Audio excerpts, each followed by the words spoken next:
What's up, everyone? It is Sunday night, which means it is also time to wind down your weekend and talk about this week's new comics. As always, I'm your host, Shannon, aka Small Press Shann.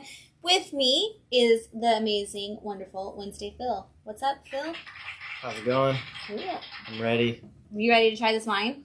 No, because you said prematurely that I was not going to. I don't know. I've never had it. But it's Lisabella. It's a 2020 Cab Sav, and it's a Veneto Cab Sav. But it lists that it's an Italian dry red wine underneath, and I know that's not your thing in any capacity. So, whoa, that tastes like hot wing sauce. it tastes like I want wine to taste. Really? Yes. Oh my gosh, that's fantastic. Like, it tastes like there's no grapes in there. I want you to take another drink just because now I need you to. What does it say on the bottle? What does it tell you about it? It doesn't say anything. It just says Italian dry red wine. And that's as far as it goes. And it's a Veneto? Yeah, yes, it's a Veneto, which is the region, I believe, that it gets the grapes from. I looked it up, and there's a lot of wines that say Veneto on them, but this is very dry, and this is exactly I feel like I should have some sushi followed by a cheesecake after drinking this. That feels very much like taking a shot of whiskey or vodka. It's not that abrasive. It's not as abrasive as a shot of vodka. That would burn. This doesn't burn. This burns for me. It burns for you? I'm gonna need Tums. I'm gonna need Tums. No, that is the thing with your dry red wines. They do say red wine can be obviously more acidic, but I do. It's delicious. Thank you, Matt. I knew that I could count on my dry wine buddy to be excited about it over here. I'll just not even put it on. No, you have to put it on your side because I have comics. I wasn't awake before, but now I am. Good. Well, welcome to the show. It's going to be exciting. And you took 2 drinks just to double check, so I'm very excited for your experience. I took 3. Ooh, 3 drinks. Oh, you know what? It's been a 3-drink kind of week. Yes, we got to experience our first natural disaster. Yeah, our first hurricane as Floridians. Yes. Yes, is crazy. I started getting messages before Saturday, maybe even Friday from one of my uncles. Most of my all of my mom's family for the most part, but then a lot of my dad's family all live on the Gulf Coast, but on the Texas side. So they've all lived through all of the hurricanes. My uncle on my mom's side was, photographed for his crazy antics during Hurricane Harvey. It's my family is the shoot at the water people kind of thing. But they lost, my uncle lost his whole house, my cousins lost their whole house, my aunt lost her whole house, and then my other uncle who was texting me, he actually lived through all of it. He's been out there for most of my life as well, and he started texting me, this is how you prep, this is what you need, this is when you call it and say it's time to go. Up until then, he's okay, you're fine, but the second they said the eye of the hurricane is going to pass right over Bradenton, yeah, it was okay, we all have to make a decision now on how to survive, because it was at that point, it was okay, we're not gonna risk it for that. But it had been over 101 years since the eye of the storm had hit here, and they kept saying it on the news, reminding me I wasn't crazy, because that's what we had told you before you moved, and we had told Josh, and even Nigel was oh, we all talk about it. We're all sitting around on grand opening. We're well, at least it's it's been 101 years since the brunt of a storm has hit here, and then it gets weather update, and we're all well, here we are. Yeah, Phil's first month in. Being a person who's never experienced a natural disaster before, I was out the door the moment my that gut feeling, because I kept saying everyone is saying, oh, it's not a big deal. Even my dad, who's been here for 5 or 6 years, was oh, it'll be a little more windy, a little bit rainier, but you have nothing to worry about. And then all of a sudden I'm no, I think this is gonna be a really big deal. Everyone, all these meteorologists who are supposed to be following is saying this is gonna be a really big deal. So yeah, I got out the moment I even started to think that it was probably a good idea to go. And it's funny, I've gone through a lot of tornadoes and a lot of flooding, and I've been in places where like hurricanes and tropical storms were hitting like not that far away in the water, and so it was like, okay, I need them, and I'm obsessed with storms. I wanted to be a meteorologist. I'm like wanted to like obsessed with it my whole life, and so I was like, I kind of want to just watch the news the whole time, but it's at the same time like now it's my house. Yeah. But you know, we were fortunate. It did turn in the end. We were actually, you know, Matt and I specifically were very fortunate that our buddy Todd, if you know Matt's career, you know, Free Runner, his band, his buddy Todd actually lives in Gainesville, so we were thankful for him giving a chance, us a place to stay. But we were very, very fortunate that the shop actually like didn't sustain a lot of damage. You know, the building's been here for 120 something years, and so it actually survived the hurricane that did actually hit here. And it was but we were nervous. You know, it's a 120-year-old building, and the river is right outside, so we were really worried we were going to see a lot of damage. But thankfully, there was a lot of water that came in through the roof, but it didn't get on most of the space. Like, we had prepped it. I had just retarred the roof. We had covered a lot of things, but there was one of our new comic shelves that the water just like flooded down that, and so we lost the comics that were on that shelf. So like the letter like D through F, and then there was some drawer boxes that got damaged, but the comics didn't. And then we've got, you know, little things here and there, but for the most part, overall, the shop was like, it held up, and we're super, super thankful to say that. We went for a few days without power. We just got power back last night, and you know, as soon as we got power back, we came down here and we processed comics and we cleaned everything up so that we could open today. But the Bradenton Bat family, like literally, we had members of it offering to bring generators and help clean. Oh, wow. We had people who were willing to you know, do a lot of like construction if needed.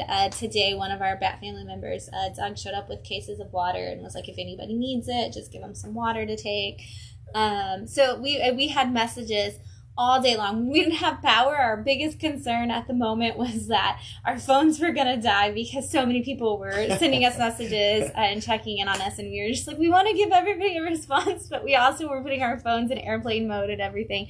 So it's just an outpouring of love from everybody, and we want to return that love back to the people who actually were hit. To our friends down in Fort Myers and Northport and everybody down in Southwest Florida, they did get hit really hard. So if you're watching this and you're anywhere in the world, and you can, there's a lot of ways that you can send help down to those people who need it and help them get back on their feet, because I just want to say Fort Myers was the direct hit during Irma as well. So they just rebuilt a lot of Fort Myers, and so they could use the help. A lot of our Bradenton police officers have been down there the last couple of days. One of our subscribers she's been down there helping out one of their police officers here in town. So it's good to see how strong the community is and how much everybody's looking to help. And if you have the ability to help even from far away, there's a lot of places you can donate to, so you can help those people get back on their feet, because some of our subscribers today were telling us like the bridges are still underwater and it's still really bad down there. So I mean, it was essentially a Category 5 when it hit them, which is the strongest, you know, that they can get. So they could use your help. Send your love down that way. And thank you to everybody who checked on us. Yeah, there's still people thinking, and I'm like, wow, this is great. Thank you for everybody who's still making sure. Yes, we've got somebody who said we're on very sacred ground, and it's totally true. But we have comics. Yes. So we've got some comics. We're going to talk about those things that we did because of the storm. I guess I should start with, because of the storm, we have a box that is in limbo somewhere. So we didn't get our lunar shipment yet for last week. So DC, Vault, Scout, a bunch of those just not here, which is a big chunk of what we normally talk about on the show with Scout and Vault. So we're going to talk about what we do have, and there's still some really incredible titles out this week. So I am going to kick it off with the books that I sometimes we do bring some kids books, and this one is Glamorella's Daughter. I believe it's issue 5. And this is from Literati Press, who are huge friends of Bat City. We actually had the signing for the issue 1 of Glamorella's Daughter back at our store in Austin, back when we were there.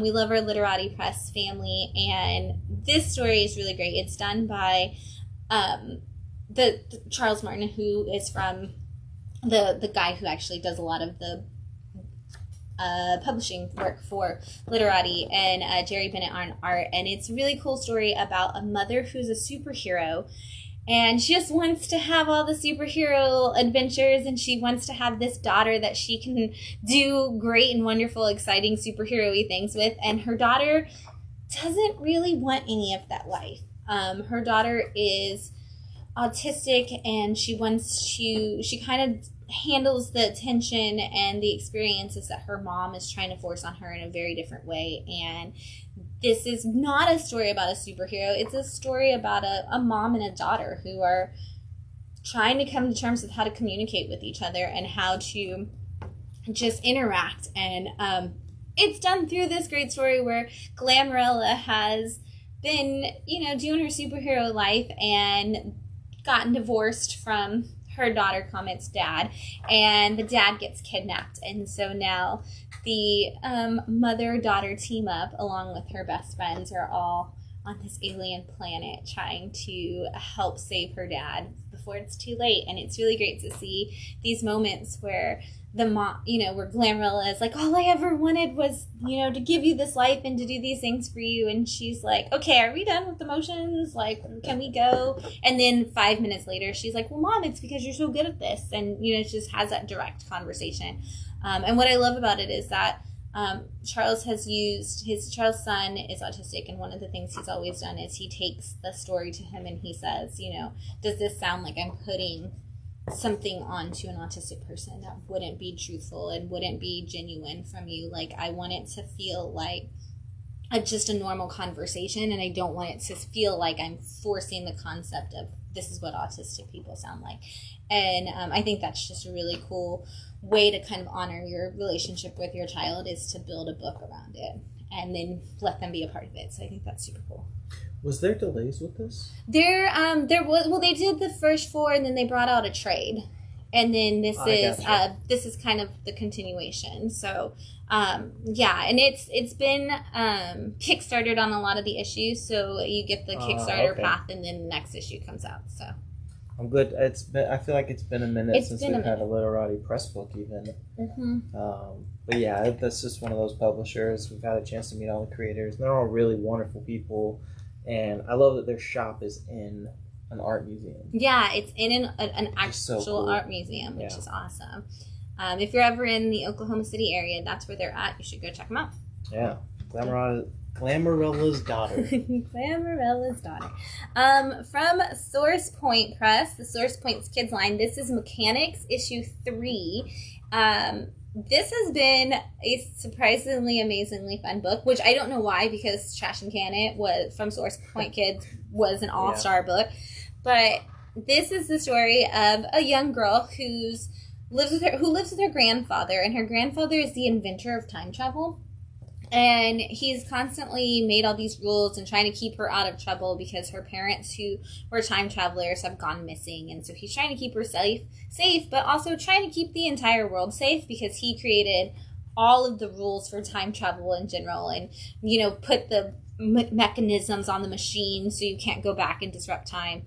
But we get a Carmen Sandiego style villain who is just trying to rob the world of the Mona Lisa, and she's gone through all these different points trying to steal it, like throughout normal time, but realizes she's never going to do that. So the whole point of this is she's now stolen the grandfather, and it's going back in time to just when Da Vinci painted it, and it's just going to steal it from Da Vinci directly. And so you get this fun caper with this beautiful grandpa granddaughter story, but also it's just like, it's still a fun time travel book. It has a lot to it. She has to build her own mech suit that she can use to travel through time while the grandfather's been kidnapped. So she takes all the stuff she's learned from her grandfather and builds a time traveling mech suit that then she can use to fight all the bad guys when she's there. It's absolutely fantastic. And then you get a great scene with Leonardo da Vinci in this issue. And Mona Lisa. So a lot of fun if you like time travel books or just anything like in those art heist books. You get a little bit of all of that in this, and also get some mech fighting. So super cool. Source Point Press. I don't think people check out the kids books from them, but Mechanix and Trash and Can It are just absolutely perfect, like crossover books for all ages. So. Yeah, they've done a great job so far with the kids stuff. So I'm looking forward to the more that they put out. Yeah, and they have the little star on the kids books, whereas they have like the circle star for the regular Source Point Press. So if you're like, how do I know which one is which? That's a good way to look. Up next from Image Comics is issue 5 of 8 Billion Genies. Now, did you read 8 Billion Genies all yet? I've read the first 2 issues. Ooh, would you want to tell them what it's about? So imagine one day, out of nowhere, one genie appears for every person in the world, and everyone gets one wish. And then imagine a lot of people making a wish right off the bat. And in this story, so it starts out in a bar. You kind of have a group of different people, all coming from different walks of life. There's a band there. There's a family that's in there. The Asian family's in there. Okay. And then you have like the bartender. And so it's kind of just like this hodgepodge of different people who are now in this experience of 8 billion genies in the world. Yeah, and the cool thing that they did with this book is the first issue is the first 8 minutes, and then it's the first 8 hours, and then it's the first 8 days, and now we're the first 8 weeks, and then now we're at 8 months, and it's crazy to see the numbers changing. Not only the numbers of genies, but the number of the population of humanity, because the second we can, of course, we start destroying each other. And I really like this issue because we interact with a person who's met genies before, which is not the first time we've interacted with someone who's met the genies before. But he is determined to rebuild the world in a better way. And I love it because the whole point of it is that you have to speak very specifically when you talk to the genies, and so that they can't interpret it in any way. So he has a team of all of the best people from legal minds and creative minds from across the planet brought together, and they're all working on how to trap the genies into giving him exactly what he wants. And I just love when Charles Soule has those moments, because it's like Charles Soule's like, all right, lawyer brain, let's do this. And he takes his legal background and he puts it so wonderfully into the most random point in a comic book. And this issue has almost 2 pages, if not more than that, of the guy reading the contract that he's created for his wish, essentially, with the genies, and the legalese in it. I'm like, seriously, Charles Soule is just like excited to be able to find a way to stick all of these in there. I've just been rereading a She-Hulk run, and it's the same thing. I'm like, you're just lawyered all over that. It's great. Yeah. But it's such a fun book. I think I know he had curse words, and that was a big one, but I think a lot of people missed it because a lot of people still don't recognize the name Charles Soule in the way that I think they should. And I think this is going to be one of those books that in a few years from now, even, people are like, oh my God, Charles Soule, he did 8 billion genies, right?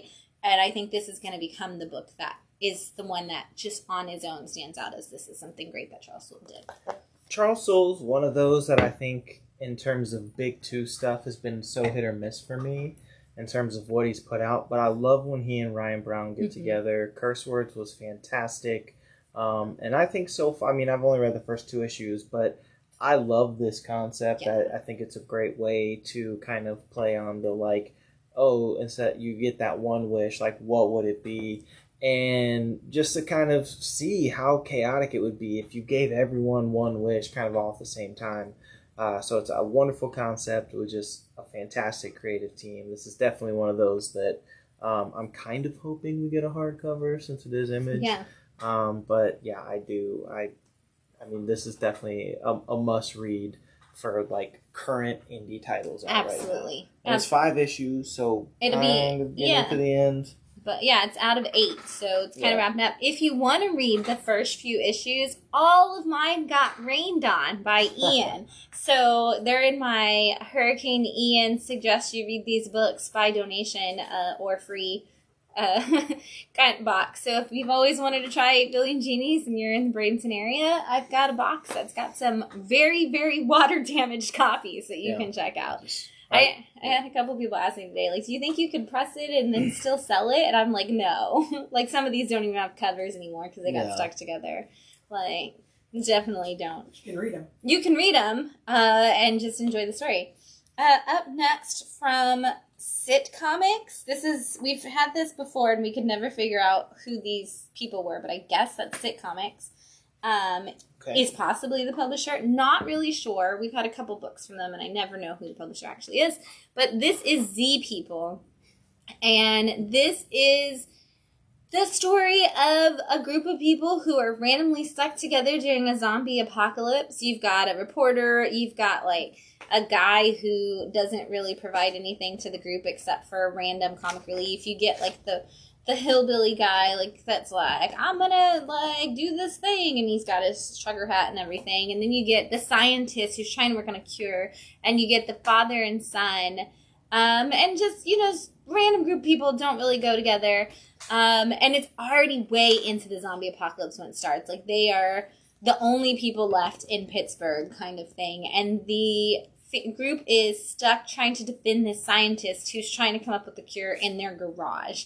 And she doesn't quite come up with a cure for zombieism. She actually comes up with just a repellent. And so the whole book is kind of, what do you do when you have this repellent against zombies, but you can't get out of the zombie apocalypse, and you're stuck with all these people, and how do they interact?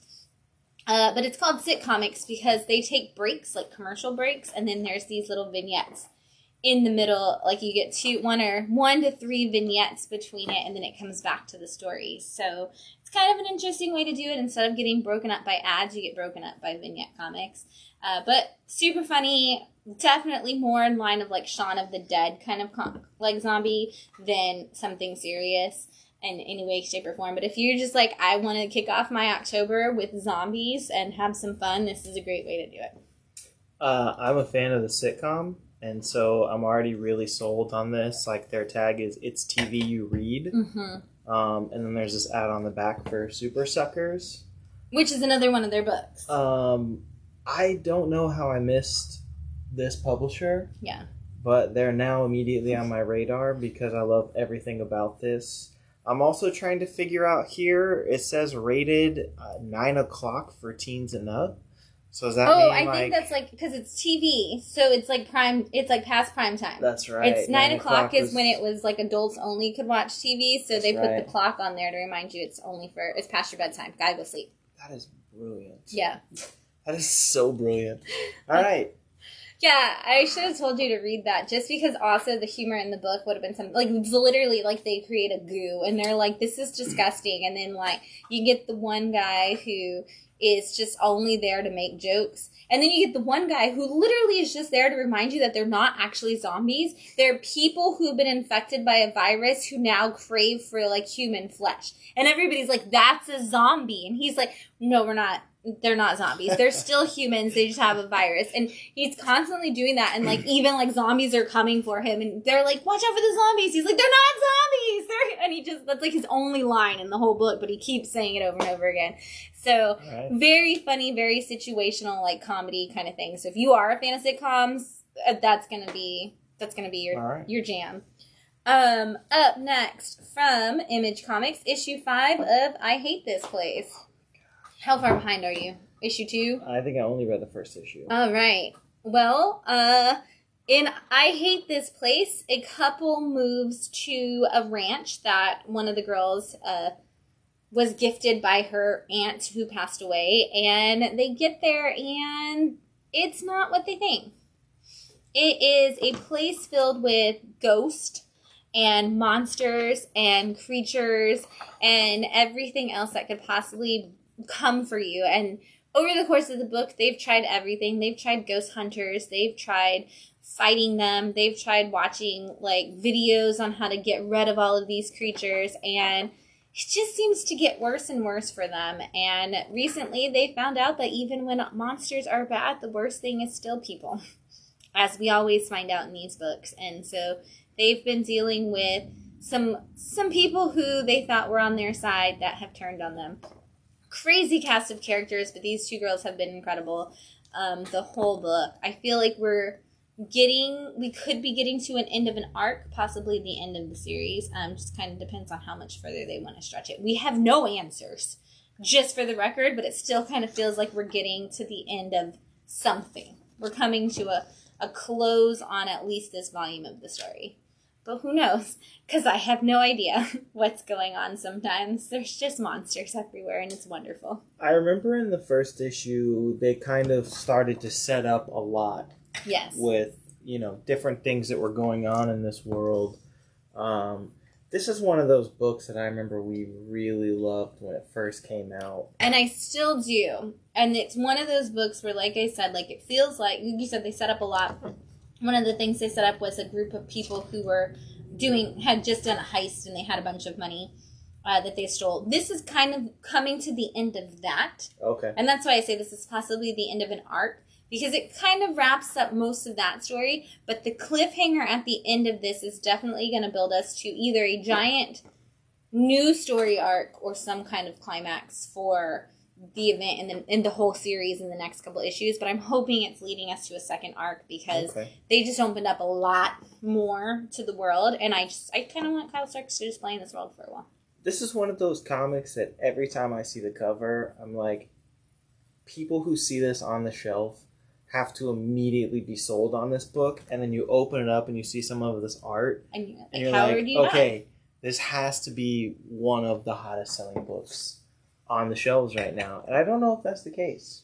It comes and goes. When issue 1 and 2 came out, it was very, very hot, and it was I couldn't really, like, issue 1 I sold most of, if not all of the copies immediately.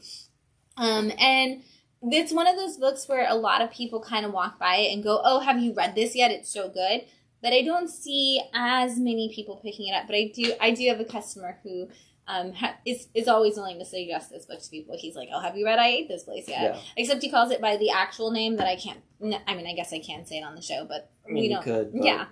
It's I Hate This Place. That's the title that you're going to see on the shelves here at Bat City. Yeah. I Hate This Place. Behind it, if you want the other cover with the expletive title, you can find it in the back. I just keep it not on the front for the kids, for the kiddos. Speaking of things that are definitely not for the kiddos, Sins of the Black Flamingo issue 4 of 5. This is from Image Comics. This is the story of a thief who works in all of the, like, obscure relics that are known for all of their black magic and things like that. And in the process of dealing with one of his normal heists, he ends up finding an angel. And now he's been working to kind of keep this angel out of the hands of the wrong people. And in the process has all of the things. He's died, he's come back, he's, like, moved on to this, he's worked with magic, he's worked with other crazy creators. I believe there was a golem in there at one point, or something, like, similar to that kind of concept. This book is all over the magical world, but completely set in, like, Miami, and the club scene, and the idea of just, like, fancy, like, let's, like, steal art kind of vibe, but it's all magical. Crazy book. If you haven't read it, I definitely recommend that for people who are like, oh, I really want just a really far out there, like, version of something like Burn Notice or something where they're doing that, but in more of, like, more magical and a little, like, sexier, because there's a lot of sex in this. And so if you're not ready for all the sex, you're not ready for this book. And every time they show the angel, it's always pictures of him, like, not wearing clothes. And he's just, it's always like that. So it's like, okay, so you have to be prepared for all. I love the way they do it. They just managed to find something to fall on his body in the weirdest ways. It's like, there's like one point, there's like somebody talking and his hand's just like over the angel's crotch. It's like, how many ways can we make this character nude and not show it? But like even there, that was a good one. See, he fell and his hand just falls. He's been like shot, but like his hand just falls conveniently right there. And so it's great. I love it. I love that they found a way to just completely keep this character nude in almost every reference of them, and yet keep it completely like everything covered at all times. So, Sins of the Black Flamingo, it's fun. It's one of those where you just got to be ready to go on a crazy adventure because every issue gets crazier. Yeah. Yeah, I read the first issue of this, and it was one I was like, I need to make sure I'm reading that one, because that first issue was not at all what I was expecting. No, every time I pick it up, I'm surprised. But it's only got one issue left, so I'll wait for that trade. And I'm really curious to see if it'll be the end, or if it'll, again, just be the end of a volume, because it could go anyway. Speaking of books that get crazier every time you read them, Frankenrocker and the Jailbait Punks from Bad Kids Press. Yes, one of the best books on the shelf. This is issue 3. Yes, issue 3 of 4. This is if Frankenstein's monster was the lead singer and guitarist in a punk rock band, who are struggling like all punk rock bands do, and then they are summoned by an alien planet to help save them and get rid of the evil aliens. And they basically go off into space and do that. And just like being great at punk rock, they are also great at fighting aliens. Yeah, in this issue, the aliens build a giant mech suit for them that's not individual mech suits. It is like a Power Ranger, like, coming together, like, the super moment where they're all in it, and, like, one girl's like, I'm the arm, and the other one's like, I'm the other one, and they're like, we're gonna punch stuff, and then it's like, every time we punch stuff, the arm falls off, and we have to put it back together, and they're like, well, we only had 15 minutes to build it, and the aliens are like, we got 15 minutes? I thought we had 7! And so you hear, like, you get all the jokes of, like, oh, everything's poorly constructed, but it's okay, because these punk people are like, yeah, but it's fine, we just like punching stuff. And so they're just having a blast. The aliens that they're battling against in this issue realize that the secret to the success of the people that they are trying to attack has been that they brought in a punk band from the 80s that was like the most dangerous of punk bands. So now they have decided to go out and find their own band. And so issue 4 is going to be a battle of the bands in a whole new way, and I'm so excited. You gotta read it. I don't want to spoil what the band is, because when you get to the page where they explain to you the band, I could not stop laughing. I was like, oh my god, this is going to be the greatest thing ever. I can't wait for issue 4. I mean, I knew from issue 1 this was going to be the best book start to finish. Yeah, it's fantastic. Yeah, it does not fail. This art is right up my alley in terms of the type of art that I love to look at. This is, you got to check this book out.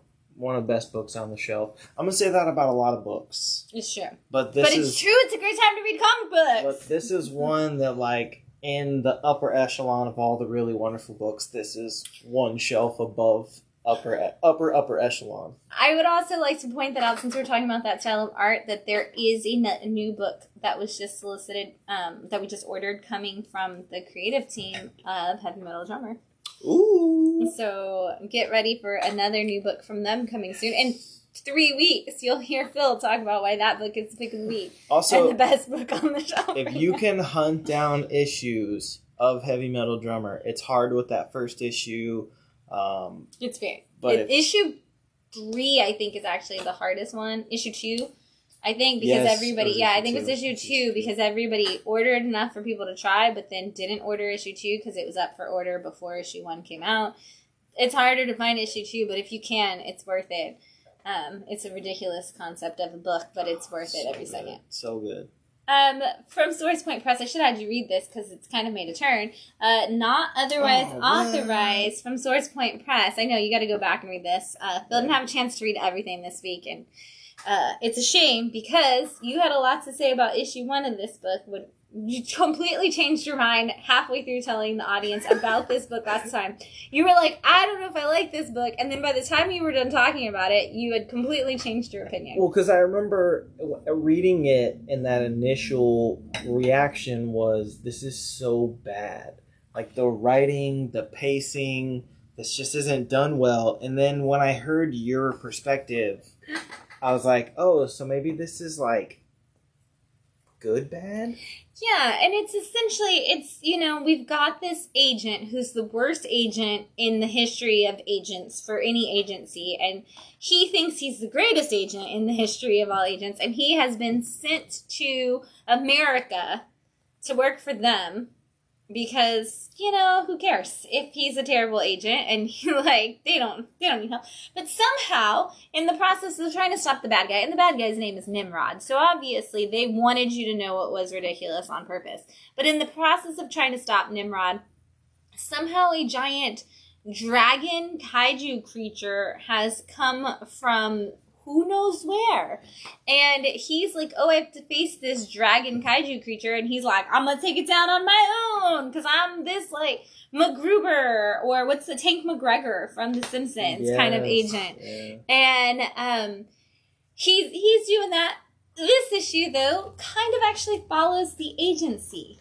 And so, complete turn from how you were like, oh, this is really cheesy, I don't really know. When we're following the agency, it's in depth, it's detailed, we get that information, and then it flips back to him, and he's like, I'm gonna shoot it! And so I was like, okay, so we were right.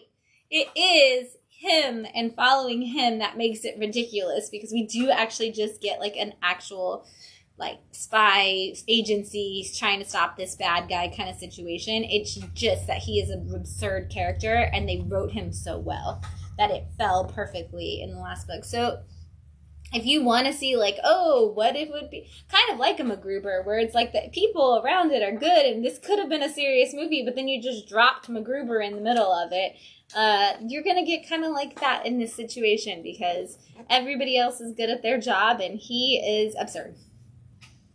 Archer. Yes. Yeah. That first issue, that's kind of the vibes I was getting. Archer, where it's almost like they think they're so good, and somehow they luck into everything. Mm-hmm. Somehow it all works out, and then they can be like, see, I told you, I had that plan the whole time. Yeah. And that's usually not the case, but yeah, I'm excited. They put one of my my keywords, one of my bingo words of, if you put this word on on your cover, I'm more than likely going to be like, I have to read this. What is it? It's kaiju. Oh, that's true. Right there. I forgot kaiju was on the cover. If you just mention the word kaiju, I'm 95% already sold on the book. It's true. It's solidly true. And it's like a Rodan, so, we never get that. They always make him look like Godzilla, so I love that they went with a more of a Rodan-looking creature. Now, this does say part 2 of 3, but I hope this is one of those characters where they're like, let's keep bringing this guy back. This is called Not Otherwise Authorized. Only 2 issues in, so, you can still jump in. Hop on it, and there's only going to be 1 issue left, potentially, so... Perfect timing. Yeah. From Boom Studios, House of Slaughter, issue 9. This is volume 2 of House of Slaughter, which is the spin-off, essentially, of Something Is Killing Children. Honestly, if you've never read Something Is Killing Children, you could totally read House of Slaughter and be 100% fine. But this particular volume follows a member of the Scarlet Mask, who his job within the Order of St. George is to document things. He's kind of just here to keep notes. And he's always had this perfectly photographic memory. He can, any case he's ever looked at, he knows all of the information. He can redo it. And it's an interesting thing because he draws the monsters and he draws everything he sees. And in Something Is Killing Children universe, if you slay the monster, your first monster that you slay becomes your totem, and you have some kind of item that they put it into. And for him, it was actually like a paintbrush, because he's always drawing stuff. So his monster is in his paintbrush. Well, he's been sent on this mission to figure out if there are monsters at this summer camp, because there is reports that there may be a monster at this summer camp. And he gets to the camp and he kind of interviews a kid, and, you know, they're like, hey, that's stranger danger. Like, you shouldn't be here. We don't know you. You're not allowed to be at this camp. So he goes back onto his boat, and this whole thing, essentially, for the last couple issues, has taken place on his boat with him just talking to his totem about monsters. And honestly and truthfully, if you are a fan of Something That's Killing Children, we learned more about the monsters in the universe from this volume of House of Slaughter than we ever have from anything else. Because he's talking about what they learn off, like, oh, they feed off of fear. Okay, well, where do they generate that? And how do we get this? And are the monsters feeding off of fear, or are they created off of fear? If nobody was ever afraid, would they ever actually even exist? And is it our subliminal minds that are building it? And so we get so much more about this while he's actually having this conversation with a monster. And at the same time, there is a monster circling beneath him. And he is in this danger, but doesn't even know it. And what's really cool is we see this moment where for the first time in his existence, he can't recall a case. And it turns out like he's learning all of these facts about his own case while he's in this from his monster. And this story just gets deeper and deeper. And it is one of the coolest branches of like the Slaughterverse so far that I've seen. I really like the way this is going. And this is done by... of course, all things get James Tynion credit, but the writer specifically on this is actually, I believe it's Sam Johns.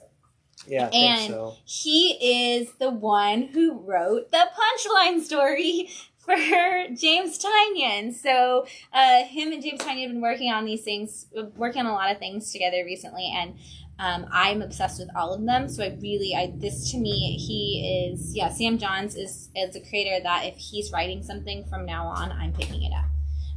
Just based off of the Punchline story, the backup story from Joker, and this House of Slaughter book. If Sam Johns is writing something, like, I'm in, 100%. All right. I can't believe this is still going.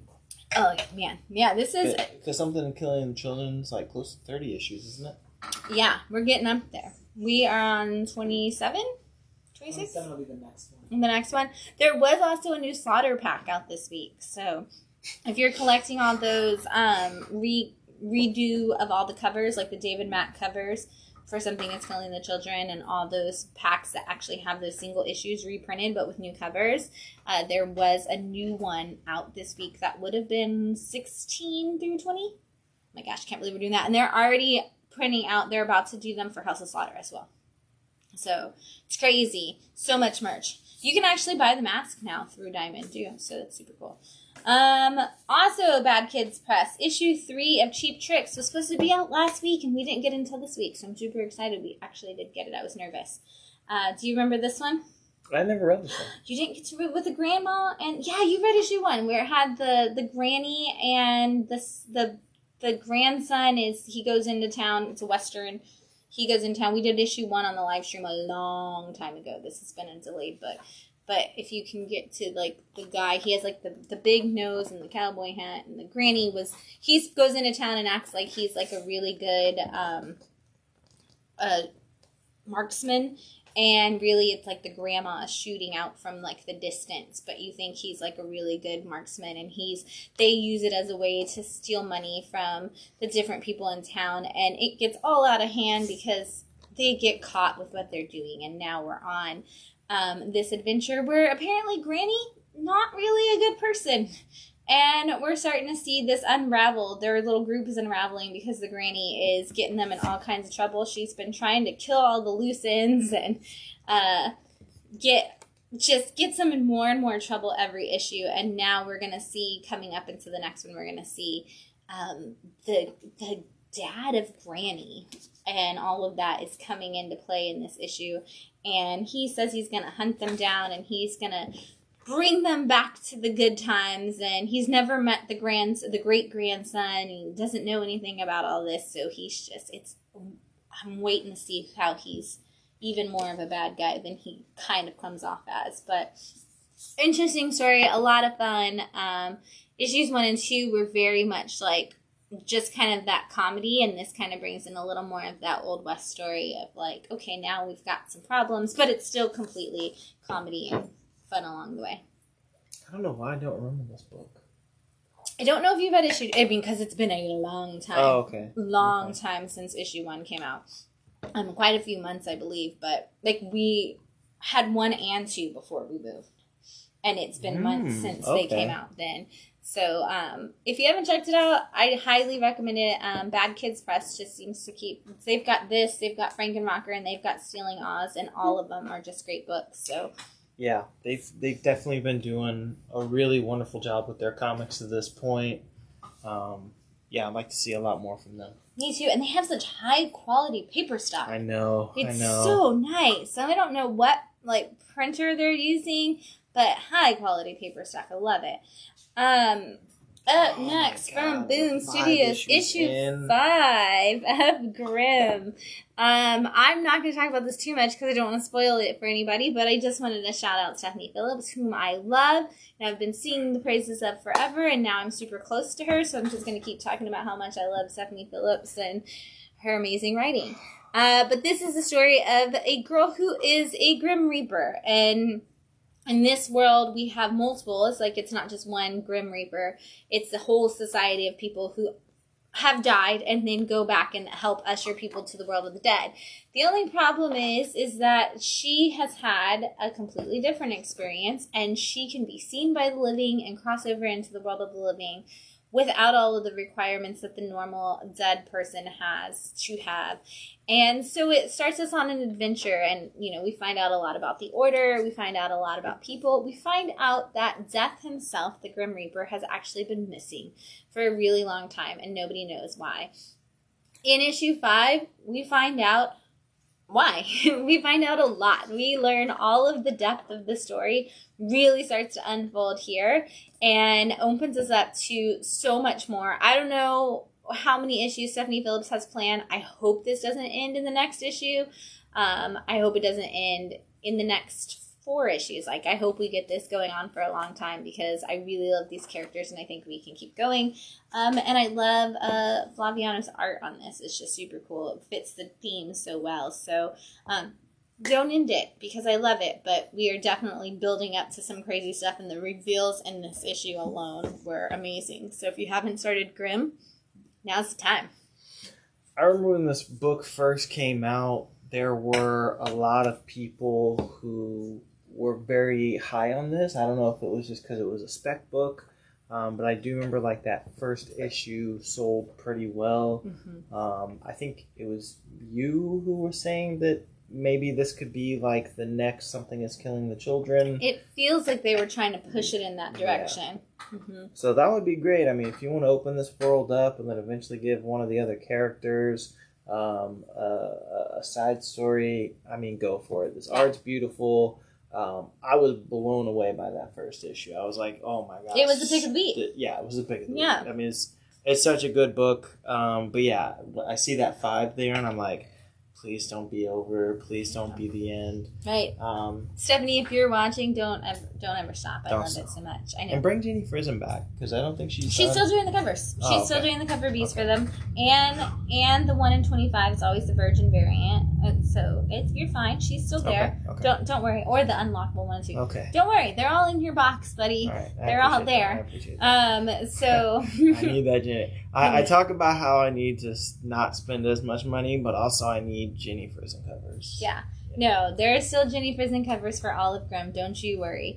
May I have some more wine? Yes. Thank you. Up next, we've got an ending. We only have one ending this week, specifically, and that is because we didn't get our lunar box. So we only have one ending because, you know, we were supposed to have the ending of Pentagram Horror, but I don't have it because I didn't get my lunar box, which would have been a pick of the week, but it's not because I don't have my box. So let's just pretend like it was. I mean, if that just means I have a little bit more time with Pentagram of Horror. It means that you probably will have it next week because our box will hopefully be there. Fingers crossed. Our box is there when we go to pick it up this week because I definitely need that last issue. So because we didn't get that lunar box, we only have one ending, which is issue 5 of 5 of volume 2 of Devil's Highway. Another one that I'm not going to go too far into because I don't want to spoil this for people watching and also for Matt. But this is the story of a girl whose father is killed, and she ends up going on this quest to kind of figure out how.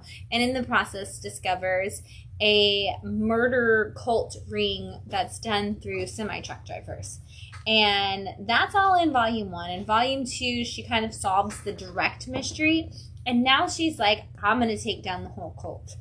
And this volume has kind of followed a little bit of her, but also the person that she partnered with in issue 1, the former FBI agent. And it follows him a little bit more in these last few issues as he's kind of like, it has to be taken down. It has to be taken seriously. And this is our big showdown. This is our big moment, and kind of sees that climax of these 2 volumes. Is there going to be more? I don't think so, but if Benjamin Percy wanted to make another volume, it'd be great. But I think he's kind of like, kind of given us as much as, like, wants to kind of, like, give us a big finale, and I think we kind of get a lot of that in this issue. But it gets crazy. So if you haven't read it yet, I recommend highly Volume 1. AWA trades are $9.99 all the time. So if you want to check out a volume of AWA, they're always quick to come out and really affordable. I bought volume 1 when we were doing the live stream. You sold me on it, and I bought it right then and there on the live stream. We did the whole transaction. I pulled out my credit card. No, We've read the numbers out loud. If you go back, no. Yes, my mother's maiden name is Lee, L-E-E. No, this is one of those books that I could see. What's the other AWA book he's doing? Year Zero. Year Zero. He's now going back and doing a prelude. Mm-hmm. So I could see this being another one of those books where he's like, let me go back and tell a story before this story, and it could work out really well. But yeah, this is, I mean, what a great concept. You always wonder what truckers are up to when they're not trucking. And you get more afraid after reading this than ever before, because now I'm like, I can't like make eye contact with anybody like on the road because of this. And that's what started it. Is Benjamin Percy said he was driving down the road like outside of Chicago. It was dark and creepy, and he saw a truck driver and he was wearing like a clown mask, and he was like, I have no idea what's going on in that truck, and it started the whole thing. And now I can't look like anymore ever again because Benjamin Percy's ruined it. So with my job, I am now at the same level as truck drivers, like as I'm driving down the highway, and so now I'm like driving along. I'm like, hey, I'm one of you. Yeah. So I assume they're the nicest people in the world. My uncle's a truck driver, so I feel like they are. And our wonderful truck driver that drove our stuff here from Austin is my favorite. I loved him. He was wonderful. Marco, I see you in the comments. We did not get that box in. We don't have our lunar shipment. He so said hopefully we get it next week. Yes, next week. Hopefully we will be waiting by the door patiently. I will probably take the day off from work and come up here with a box cutter and just start cutting boxes open, looking for that last issue. So Matt's pretty upset too. Yeah. I've been talking about it all week. Yeah. And I would like to say, since we brought up Fort Myers earlier, I don't know if you saw, but Scout did make a post. All of their staff from Scout HQ is fine. And Fantastic. The Scout headquarters itself is fine after the storm. They are in Fort Myers. Their printer, however, is also located in Fort Myers and is not okay. So they will have some delays on any new books coming out from Scout just because of that. Which also, the printer that they use is the one that a lot of independent publishers, self-published comics use, and I know a lot of creators who publish their books through that same printer. So that's gonna impact a lot of people, and so just be patient. If you don't see your comics coming, once again, find a way to give to people in Fort Myers and Northport and all of Southwest Florida who were impacted by Hurricane Ian, if you can. Also, this gives you a chance, if you are reading a Scout title in particular, and you're like, God, I love this book, Scout's so great, what can I do? There's a million other Scout titles. I know they have a lot of great variants, really cool metal covers. I know they are on Whatnot as well, so if you're on there, You can check them out. They do sales all the time. I'm sure they would love the business to help. And I'm sure they're also probably trying to help Fort Myers rebuild as well. So Yeah, you can. They are still shipping from the store. So if you order something from Scout directly off their website, they said merch will be delayed a little bit, but they can get books out to you. So give them grace on how long orders may take. But if you want to help and you love comics, that's a great way to help as well, like Phil said, because they are going to be not able to put out the new stuff. So buy some back titles from Scout. They got a lot of great ones. Yeah, if you need suggestions, shoot us a message, and Phil and I will gladly and Matt will gladly suggest a million Scout titles. Ranger Stranger. I was going to say the same thing. Ranger Stranger. Yes. One book you need to hunt down. And if you're a digital reader, Scout started with a lot of digital books, so there's a lot of opportunities. So if you also are like, I'd love to just help by buying a digital comic and not make them ship stuff, go to their website. They have a lot of options for that as well. Yeah.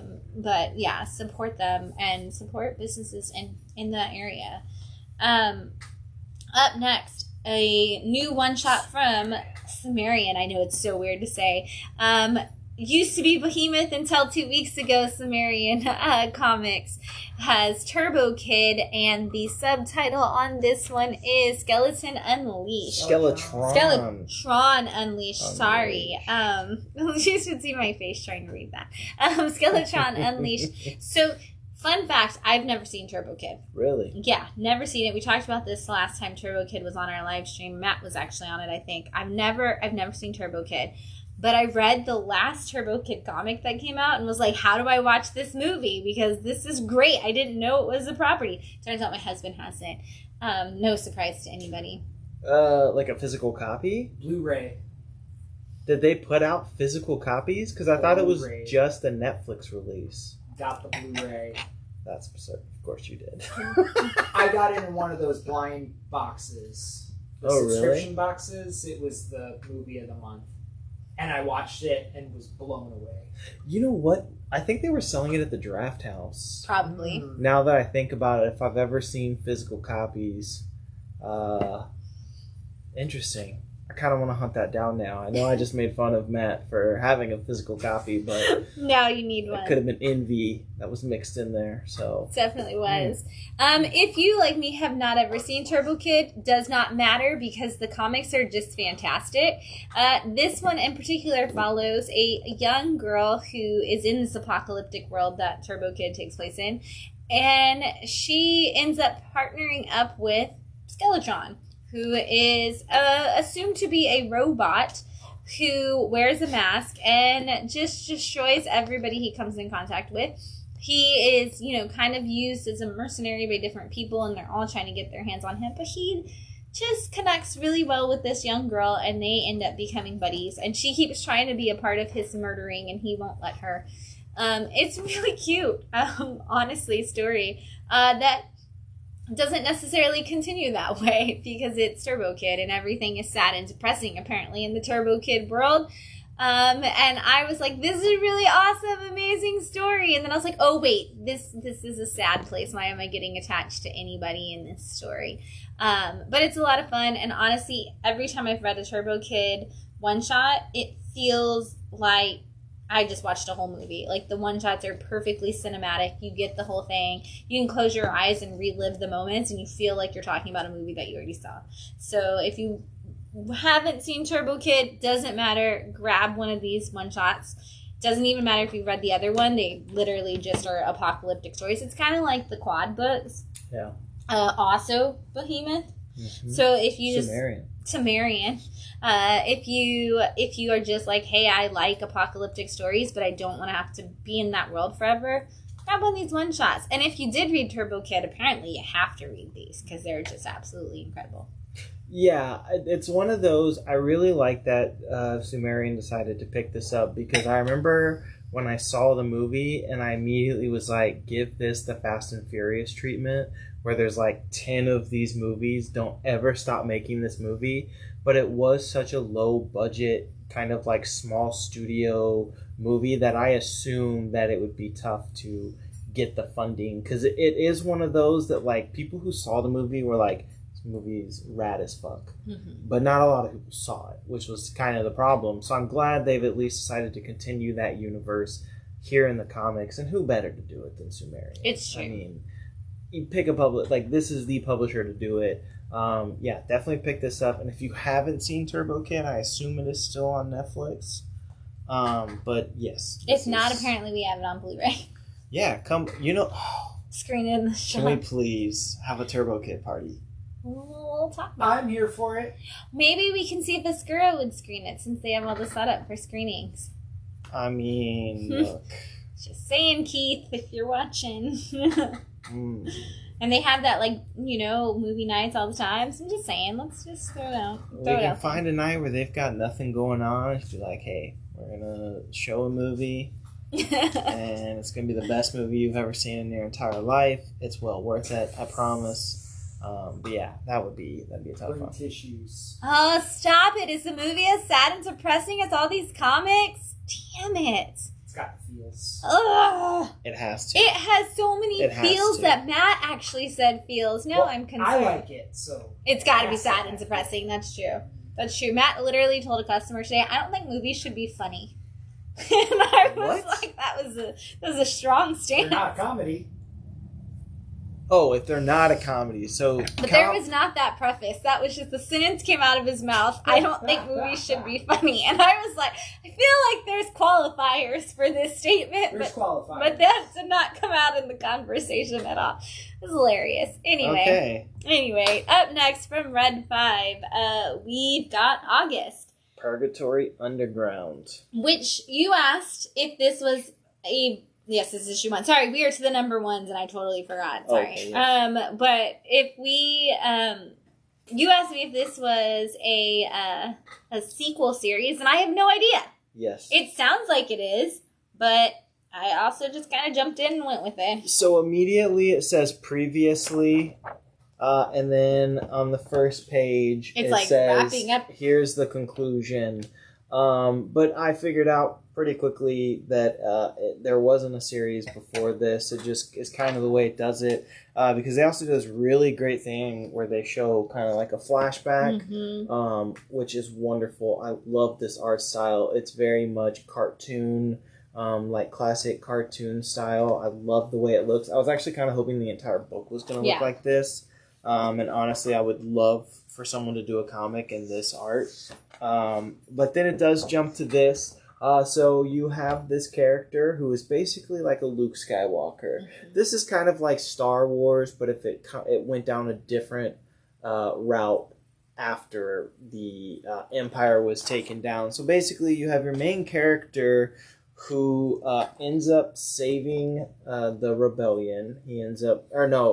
They are the Empire. They are the Empire. And they are taking down the rebellion. So after he takes down the rebellion, he does it in a very brutal way. And people end up turning on him and being like, yo, you're a murderer. You're an outcast. They kind of think, hey, we don't want you anymore. So you find out at the beginning of this issue that instead of continuing to work for the Empire, he's basically been kind of thrust off to the side as like hey, we understand that you've been doing this since you were 15, and it's all you know how to do, but we kind of don't want you around anymore because people hate you. So, it's a bad look for us. Yeah, it's like, hey, like technically you did win the war, but people don't like the way that you did it. So they give him this mission. They send him off to just kind of see if there is some rogue rebels on this planet. And he finds out that possibly, the rebels are slowly rebuilding kind of under the radar on this planet, this mining planet. And maybe possibly the rebels, not wrong. I mean, look, I don't want to say it, but yeah, it's a possibility. He meets up with the sheriff of the planet, who ends up saving him and then taking him to his ragtag team. You get your page of like, here's all these people, and here's what they're best known for, and maybe a little blurb of their backstory. And honestly, to keep with their Star Wars thing, Luke Skywalker met Poe Dameron on a rogue planet, a rebellion planet, and now he's a part of their group. Because the new guy feels very Poe. Like, I was like, you're kind of cocky, and you're kind of funny, but you're also kind of like, I don't know if I like you. Yeah. And very much, like, fits into that Poe Dameron kind of mentality. So, it does feel very much, like you said, like if Luke had been on the other side. Yes. And so, I mean, it's Red 5. It's kind of like your space western. If you are a fan, like, here's the page of all the characters that you're being introduced to. But yeah, I think this is actually a really fun book. I like this main character. He's a total badass.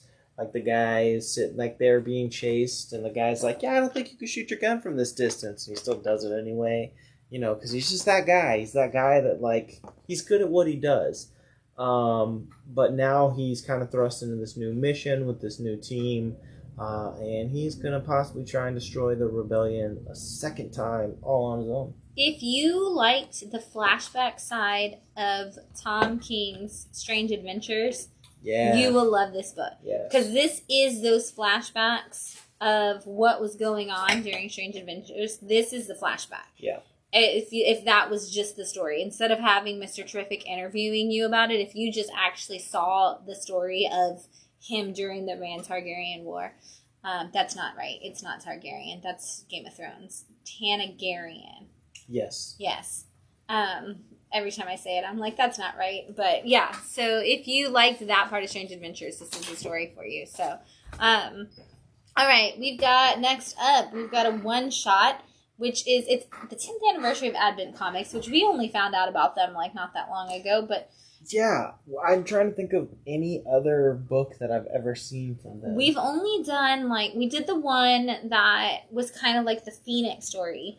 And then there was one other one that we had from them. But other than that, I feel like we haven't really seen a lot of books from Advent Comics. But this one is Crescent, which is essentially a female version of Moon Knight. And she's that anti-hero. She is adamant, she's kind of like, I am the vengeance of the moon, which Josh was like, that's Sailor Moon, not Moon Knight, but, it's very much like she's got a cool design at times, she glows. Matt was saying she's kind of like Moon Knight and Lady Death mixed together at times.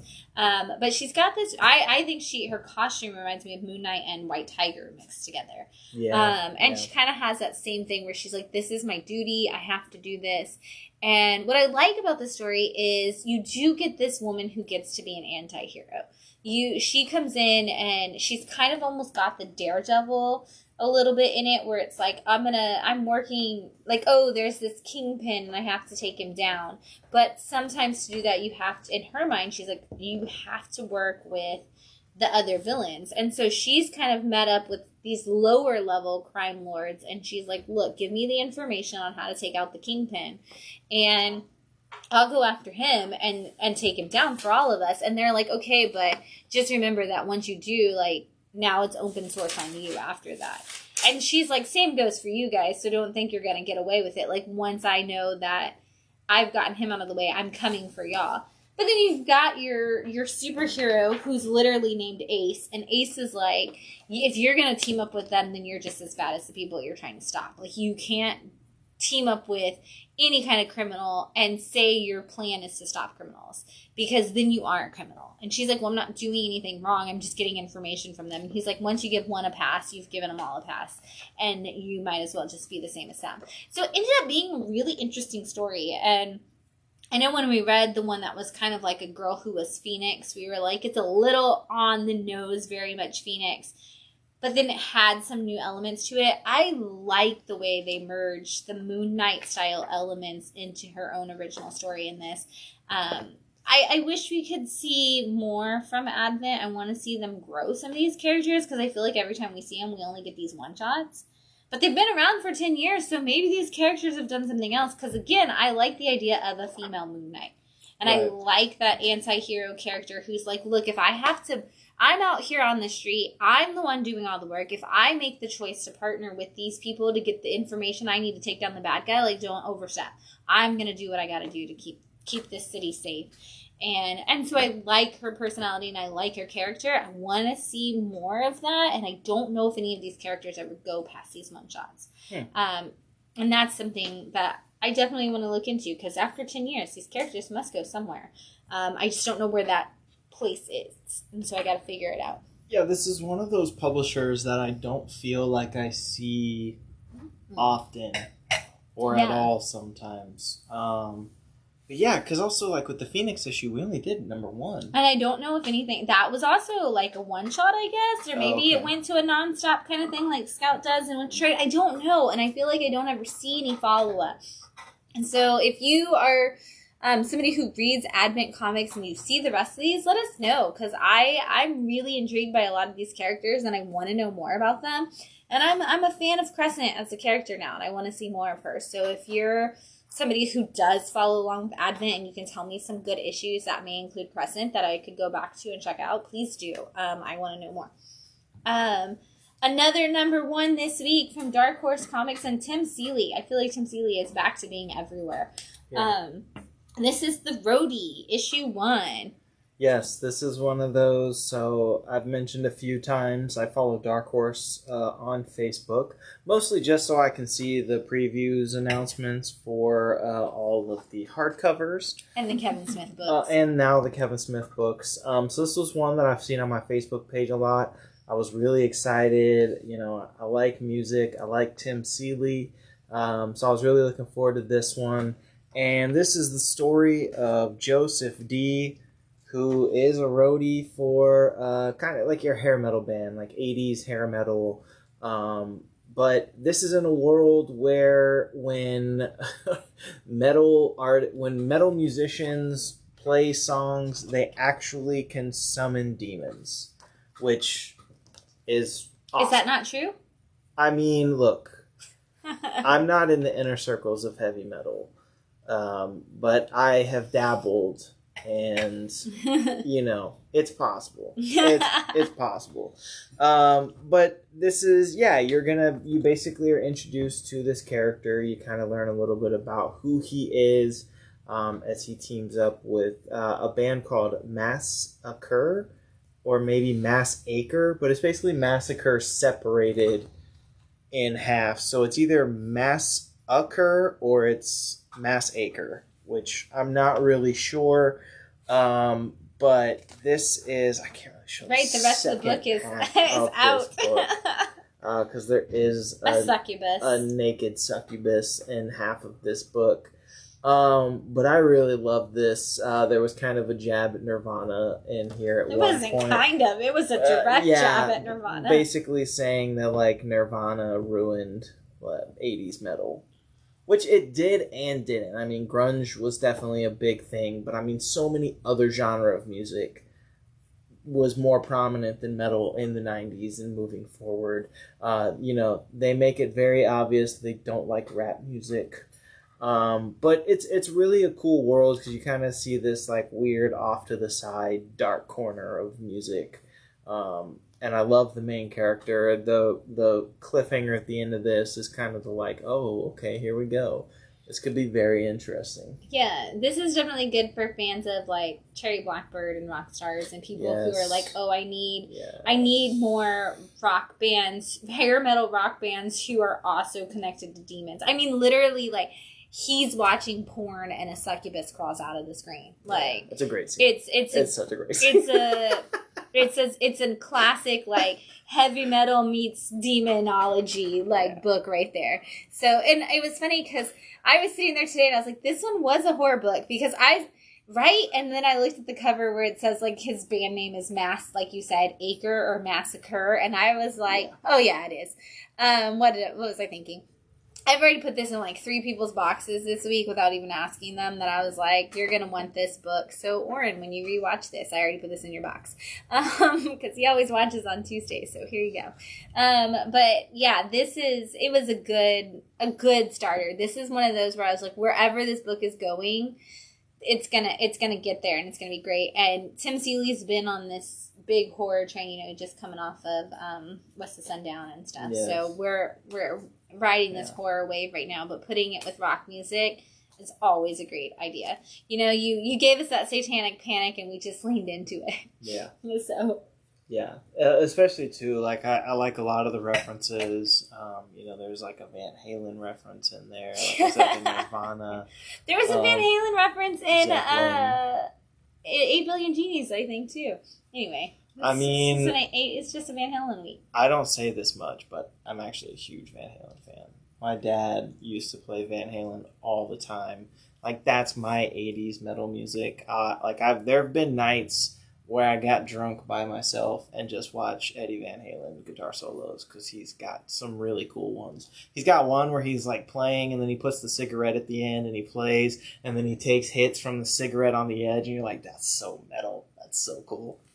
So you are an enigma wrapped in a mystery, wrapped in a teen girl teeny bopper package. I love it. It's just funny because, like, last week I talked about my love for Evanescence, Van Halen. At some point I'll talk about my massive love for Selena Gomez and her music. I know. I just can't wait for us to get to that point, because it's like I said, you are an enigma wrapped in a mystery, wrapped inside of the CW. Yeah. You're packaged in a CW show. Yes, I love it. It's my favorite. I'm actually going to throw this... Wait, you know what? We'll split these up so that it's not two Phil moments back to back, I guess. Skybound presents After School. This is issue 3, but these are one-shots. This is a horror anthology, so if you are like, I didn't read issues 1 and 2, it doesn't matter. They don't connect in any way, shape, or form. This is what if you did an adult version of Are You Afraid of the Dark? Yeah. Brought to you by Skybound at a time when Skybound is also bringing you Creep Show. So Skybound's just here for the horror at this point.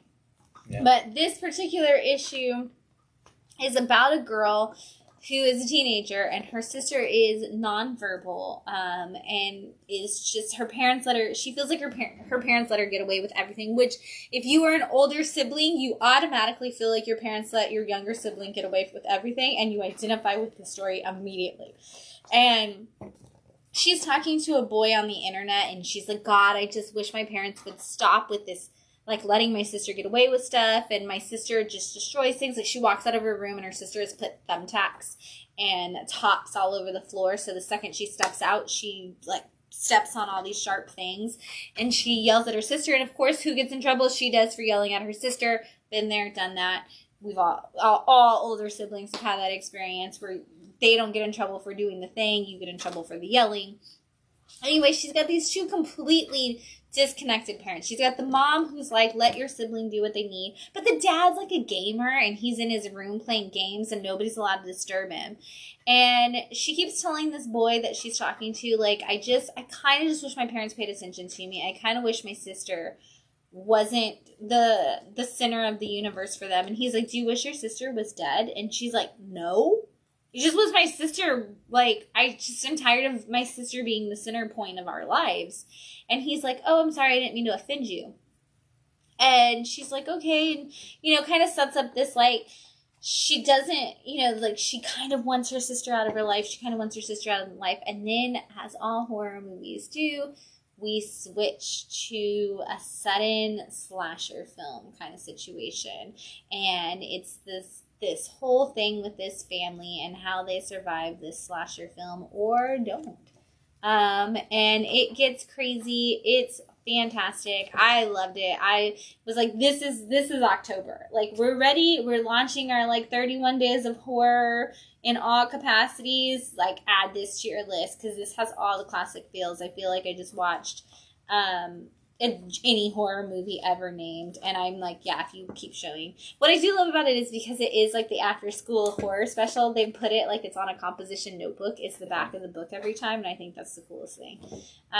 Again, if you haven't read any of them, doesn't matter where you start, just pick one. I recommend this one for after school. It's fantastic, but we have all 3 issues so far. I feel like we're up to like 4 or 5 different horror anthology books. Oh man, yeah, at least we've got That's not even including like Ice Cream Man. Right, I was gonna say we have Ice Cream Man, Creep Show, Shock Shop, Stuff of Nightmares, This one, After School, what? Silver Coin. Jeez, I didn't even think of Silver Coin. Pentagram of Horror. There's another one that's been coming out. What's the Cullen Bunn one? That's Shock Shop. Oh, okay. Yeah. We are. It is a time. If you are, that's 7 already. So Jeez. it's a huge time for horror anthologies, and I'm sure we're forgetting a ton. And I'm here for all of them. Give me all of them, because they're so good. Yeah. That's After School from Image. Up next, issue 1 of Old Dog, from also on Image, I believe. Image. Yes. Yeah, and this is, like I said, issue 1. Declan Shopley. Yes, this was the second book I picked up. I read the Roadie first, and then I saw this one. I am a huge Declan Shalvey fan. I think he does some really wonderful work. And here you have Old Dog, which is one of those books where I'm not 100% sure what I'm seeing here. I'll show this cool title page because it was great. But you have your kind of old school guy who's been in the government department for years, running missions. He basically refers to himself as the guy that has to come in whenever it's like the bad, like stuff that nobody else wants to do. They always pawn it off on this guy. But then on the flip side, you have another character who is breaking into this building, and they decide to go in him and his team decide to go in and see what this guy's doing, and shit hits the fan. Something very crazy happens. It's one of those like, oh, this is technology that we've been working on that nobody can know about, because if the world finds out we're doing this kind of stuff, then it could lead to a lot of a mess. And so he basically is in this giant explosion, and the next thing you know, he is undead? Question mark? Or just younger? But I don't know, because then he looks like this. Right. And that's what confused me, is like, wait, is he younger? Is he dead? Is he older? Is he Wolverine? Is he Old Man Logan now? Like, gotta read the book, I guess. What a great cliffhanger. Yes, yeah, I gotta say I love this. Yeah. This is like right up my alley. I've always been a big fan of like the older, been around the block kind of cop type character, the Clint Eastwood of sorts. And this guy, I already love this character because he's like, well, I've pretty much got nothing else to do but this, but they don't want me really doing anything because I'm the old guy. And now he's kind of redeemed as this, we're not 100% sure what he is, but he's the only one that can do it. Yes, and all we need to know is that he's going to get into some crazy stuff. And you're going to kind of start to peel back the layers of what's really going on, which, is always fun. And Declan's doing the writing and the art, right? Yes. And then Clayton Powell's on writing, or lettering. Right. Yeah. One of the first people in the door today was like, hey, did I ask you to put Old Dog on my list? Because I need it. And I was like, I just read it, so I understand. Yeah, this was a great first issue. I immediately was sold. Obviously, Shalvey's name on it was a big one for me, but then, it kind of ticked all those boxes for me in terms of a book that I'm really going to enjoy. And, it's Image. I don't know why I thought it was Dark Horse for some reason. Yeah. But yeah, this is one I definitely think you should check out. It's going to be a fun book, especially if you love, like, the action. Yeah, if you were a fan of King of Spies, you definitely need this. Yeah. This is going to fall into that same, like, he's kind of got that gruff exterior, but now we might be going undead or younger or something. Which, it's interesting because I feel like after King of Spies, we started to kind of hit on this whole, let's return to the old guy hero, because then they put out, there's a show with Jeff Bridges. What? Right now on Hulu. I think it's on Hulu, but it's called The Old Man. I have not heard of this. It's fantastic. I highly recommend everyone check it out. If you kind of like that, I'm old, but I went into hiding, and now someone's found me, and now my whole world's just kind of completely fall apart. But Jeff Bridges, you can't go wrong with that dude. And he's playing like the old action hero. So, yeah, that's great. I'm already in. Yeah. And then lastly, in our number ones, we've got Briar number 1 from Boom Studios, Christopher Cantwell on writing. And this is the story of Briar Rose, a.k.a. Sleeping Beauty. Except she tells us right away the story did not go the way that we thought it did. She does... I love her, like, I was supposed to stay away from pointy things, and then I touched the pointy things. But she does go into the sleep, and the prince comes, and instead of choosing to kiss her and wake her up, he makes a deal with the dad to get the kingdom and go to war. And so everybody, all of that beautiful moment that we see in the Disney story of her getting awoken by this prince who gives her true love's kiss, he realizes he can have everything without ever waking her up and takes it without her. And she wakes up 100 years later, as the curse requires, and the whole world is different. Everything that she knew is gone. It looks like magic the way that she knew of it might be gone.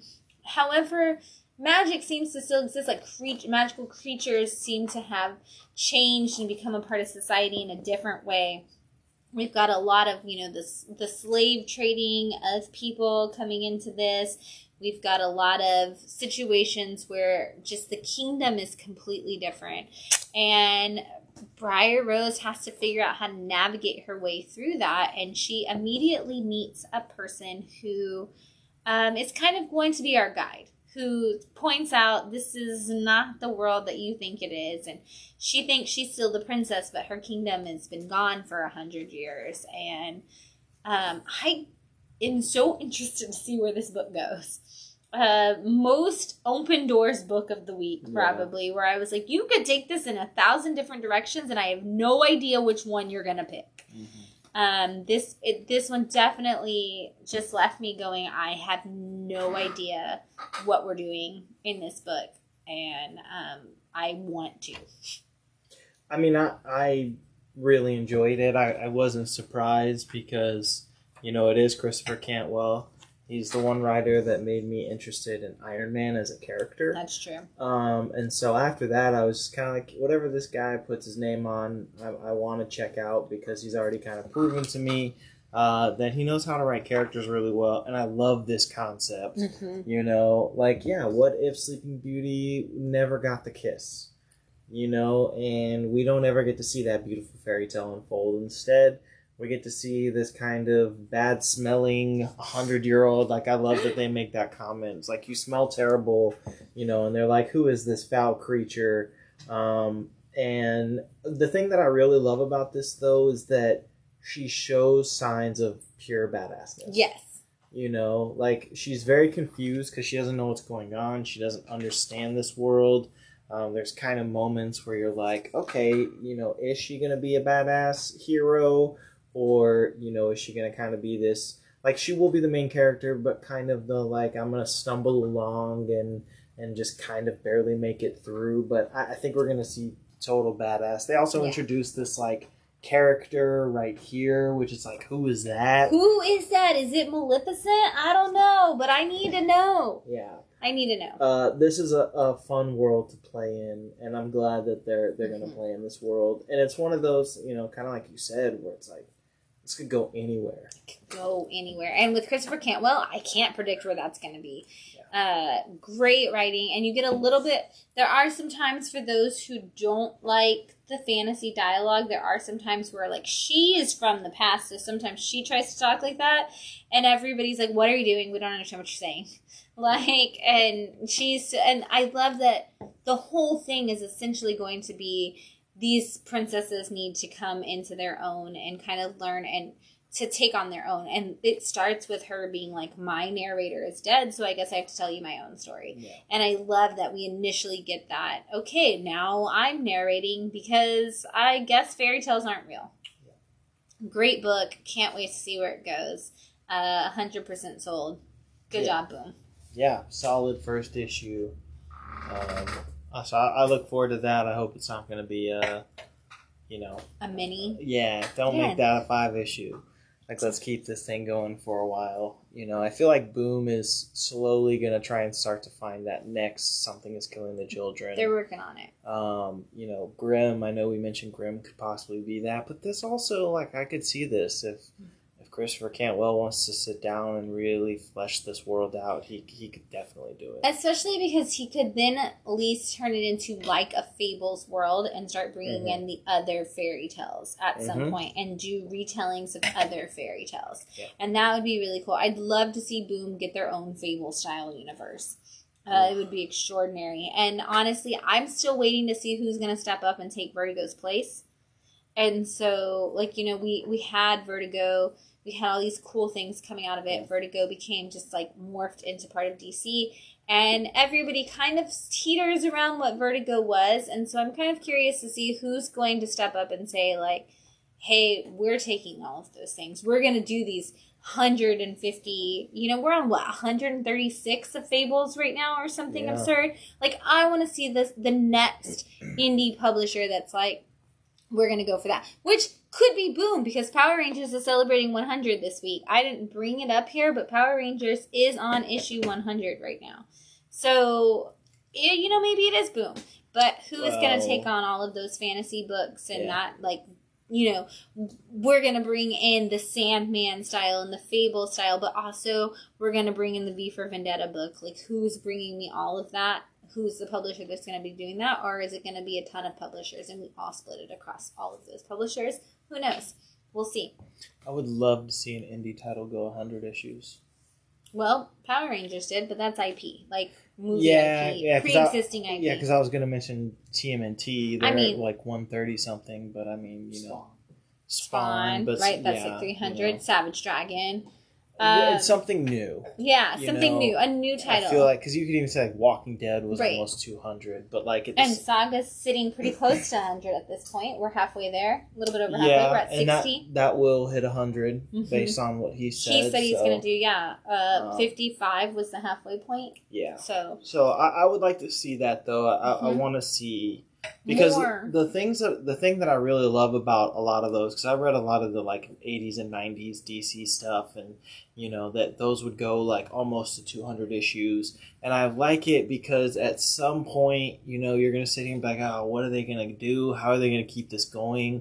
And then sometimes they'll bring in a new writer, and that writer will take on like an arc or two and tell their story. So there's always like really beautiful little hidden gems. And I have mixed feelings about it because, as a retailer, it's impossible for me to say, hey, here's issue 151. Go ahead and start there. It's fine.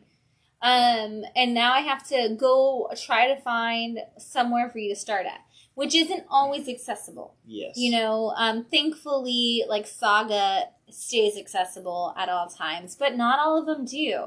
And for the average reader, they don't have a 200 issue attention span. Right. So I do like these smaller things. However, I do also want to see it grow. And you know what? You know who's going to be next in line for that? Something is Killing the Children.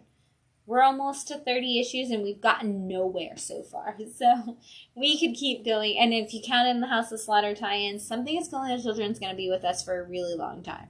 You think so? I do. We have not... He's probably going to hit a minimum of 50 issues. Minimum. And I think he'll go further than that. We have not even... I think we're going to get to the point where eventually Erica has to slay the dragon and the whole entire order of Saint Gabriel. The whole legend of, you know, Saint Gabriel is that he slayed the dragon, and that was the whole thing. And they've based their whole thing... The Order has based their entire concept around this man who slayed a dragon, yet they call their leader a dragon. Yeah. So there's obviously corruption. We haven't even gotten to the exploration of the corruption in that. And I still think Aaron will come into play in that. Don't be fooled. He's not gone. Just saying. There's a reason James Tynion would start House of Slaughter with Aaron's backstory, and it's going to be important. Just saying. Something is Killing Children fans. Just throwing that out there. Anyway, we got picks of the week this week. First up is issue 1 of Flawed from Image Comics. I actually, before I ever read this, Josh came up to me and said, Flawed issue 1, is my pick of the week. So I was like, okay. Really?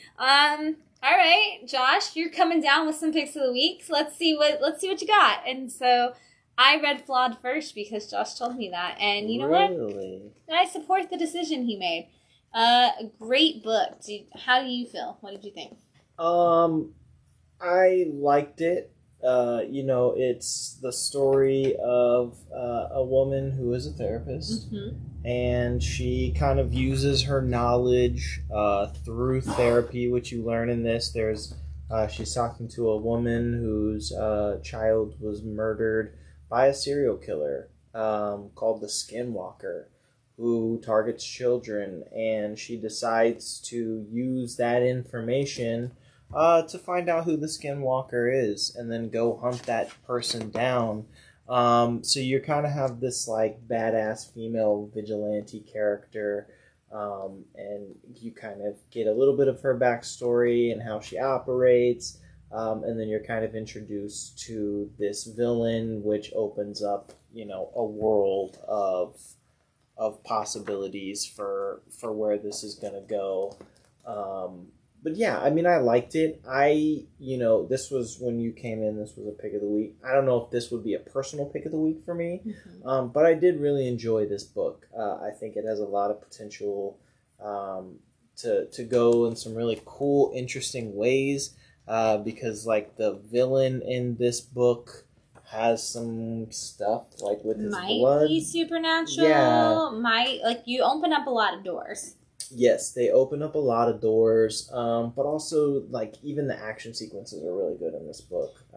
Absolutely. And it's, like, right off the bat, she's a total badass. Yeah, you get a little bit of the Netflix Daredevil level of, like, if you put that kind of character back into the comic and you let this female have control of that, and what does she do with it? And I do love that because she does have very much Daredevil feel, where she's like, oh, I have this day job, and she flat out says, oh, you're never gonna get, well, there's nothing you can do about it, we're never gonna make a difference with these people, like the government and the police and all of them, they're gonna do what they do, and maybe they'll catch him, but you gotta move forward either way. And she's doing her job, and then turns around and goes out and is like, actually, my job is to take down these people. And I love even her assistant's like, hey, you're being a little public. Usually you like to keep things under wraps. And she's like, these people went after children.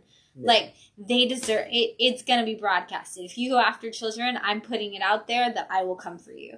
And I was like, I love her. I love her already because she's just a badass. And then she's like, also, I don't care. Like, if somebody going to come after me for being a vigilante, for taking care of people who attack children, no. Like, nobody deserves to attack children and get away with it, and here I am. And I love it. I think, I definitely think it opens up a lot of doors for a great new series.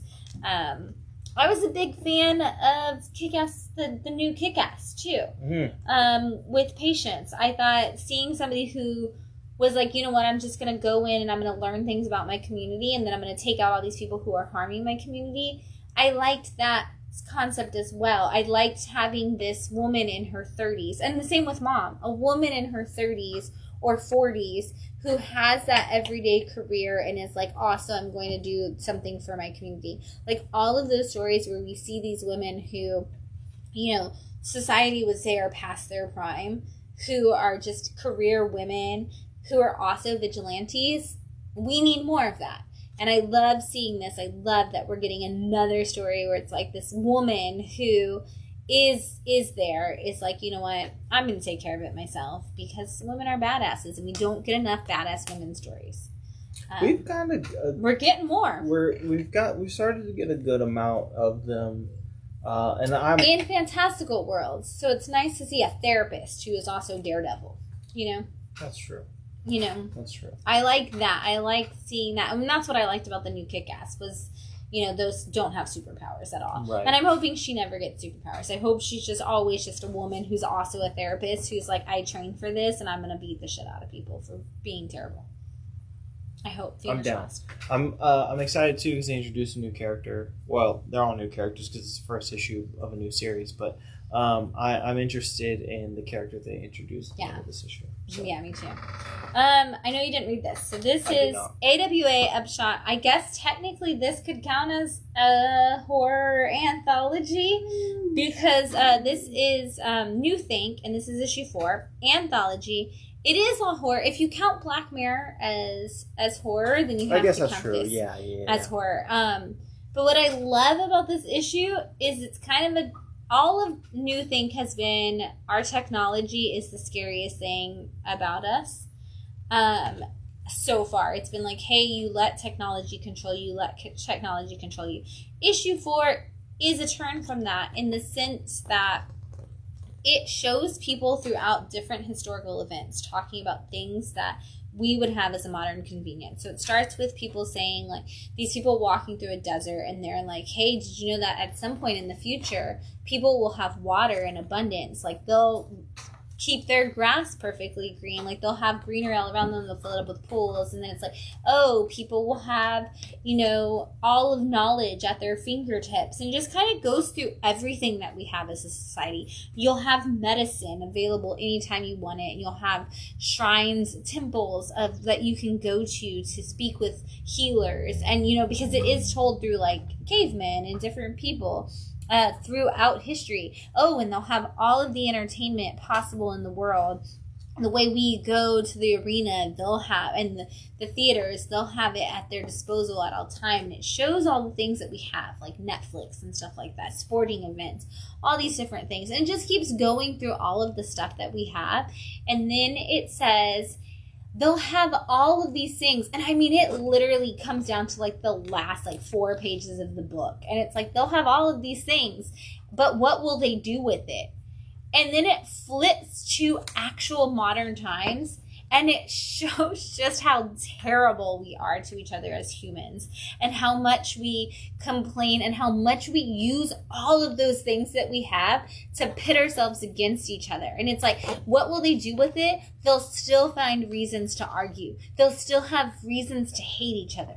All of the progress that they have made that has taken them above where we are now in technology, in medicine, in actual science, like just plain science, in emotional development, in like societal formation, all of the things that push them, and even in entertainment, everything that pushes them ahead of all of where we've been throughout the history of man.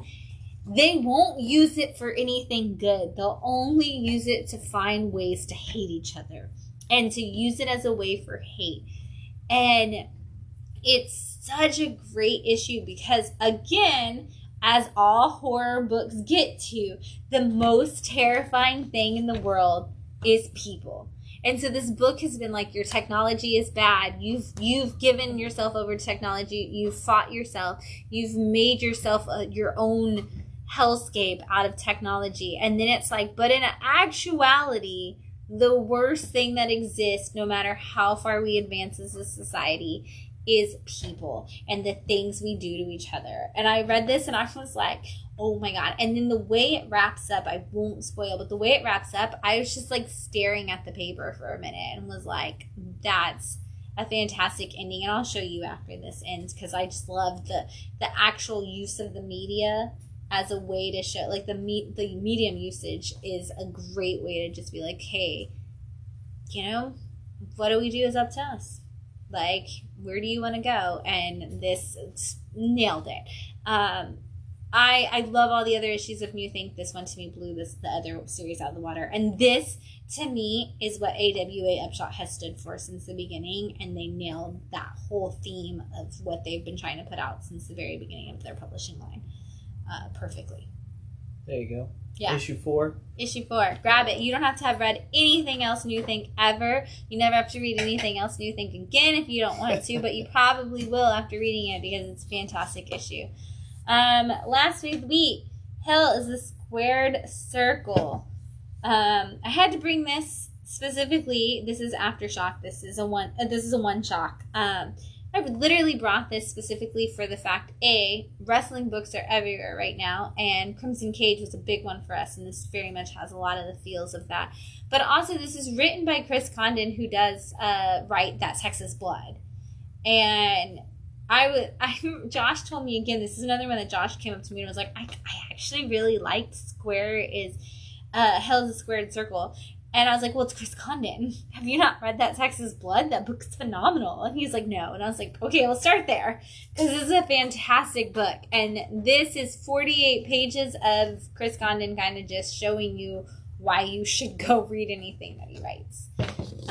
What do you think, Phil? Or give him the premise, I guess. So this is the story of Ted the Irish Muska Walsh, who is kind of a low-rate heel in the world of wrestling. If you don't know wrestling terminology, the heel is the bad guy. They are typically used and abused, especially in local wrestling. They usually don't get the fame. But this is a guy who he's been in wrestling for a while. His life's kind of fallen apart. He's fallen behind on rent and child support. And he's basically just kind of drank himself into a stupor. And this is kind of the story where he decides maybe it's time I take things in my own hands, and instead just does bad things, and it just leads to more bad things and more bad things.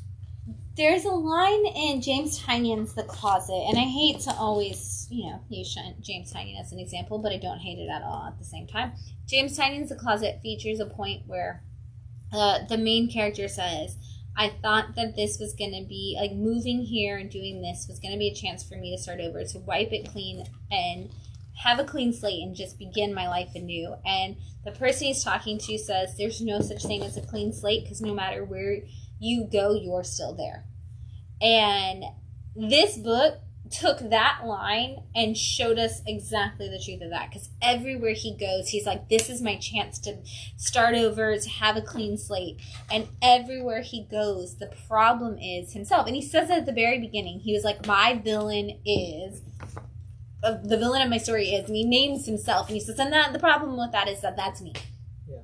And I love that for a conversation piece for a story, because no matter what, you knew from then on, from page 1, that no matter what happened, no matter where he went, there was going to be a problem. And the problems become ridiculously high and like the extreme end. And then there's problems of just like, I'm trying to reconnect with my child and I'm really bad at that. And I can't, and you get so many great ways that this hits just different levels of that situation and that idea. And I feel like Chris Condon has a really good storytelling element that he does, where he kind of makes things flow from one point to the other really well. And we've seen that a lot in That Texas Blood, because it does go through different points in time, but it's like one person's experience in this town over these different points in time, and he does really well with no matter where you go, like you can't really get past yourself, no matter how much time has passed. And we see that really well in this book. Yeah, I was really impressed with the story on this one. It's all one story. Even to me, like, I got to the end and I was like, this is such a beautiful ending to this story. Like it's packaged really well. You get the nice oversized prestige format, which you love. I love oversized books, because to me, like, sure, a normal comic, and I know it's kind of annoying with bags and boards, but to me, like, I like absolute editions. I like when they take really well done art and they blow it up, because it does. Sometimes it just needs to be seen in a larger format. This is one of those books. And this is one of those books where I was just like, holy shit, this book is just really, really good. It's a really great story, and it's a lot of fun. I think it's one that, you're getting $8 for a whole story. It's like watching a movie. And I'm not going to go any further because I don't really want to give you an idea of where this book goes, because I think it goes in such a great direction.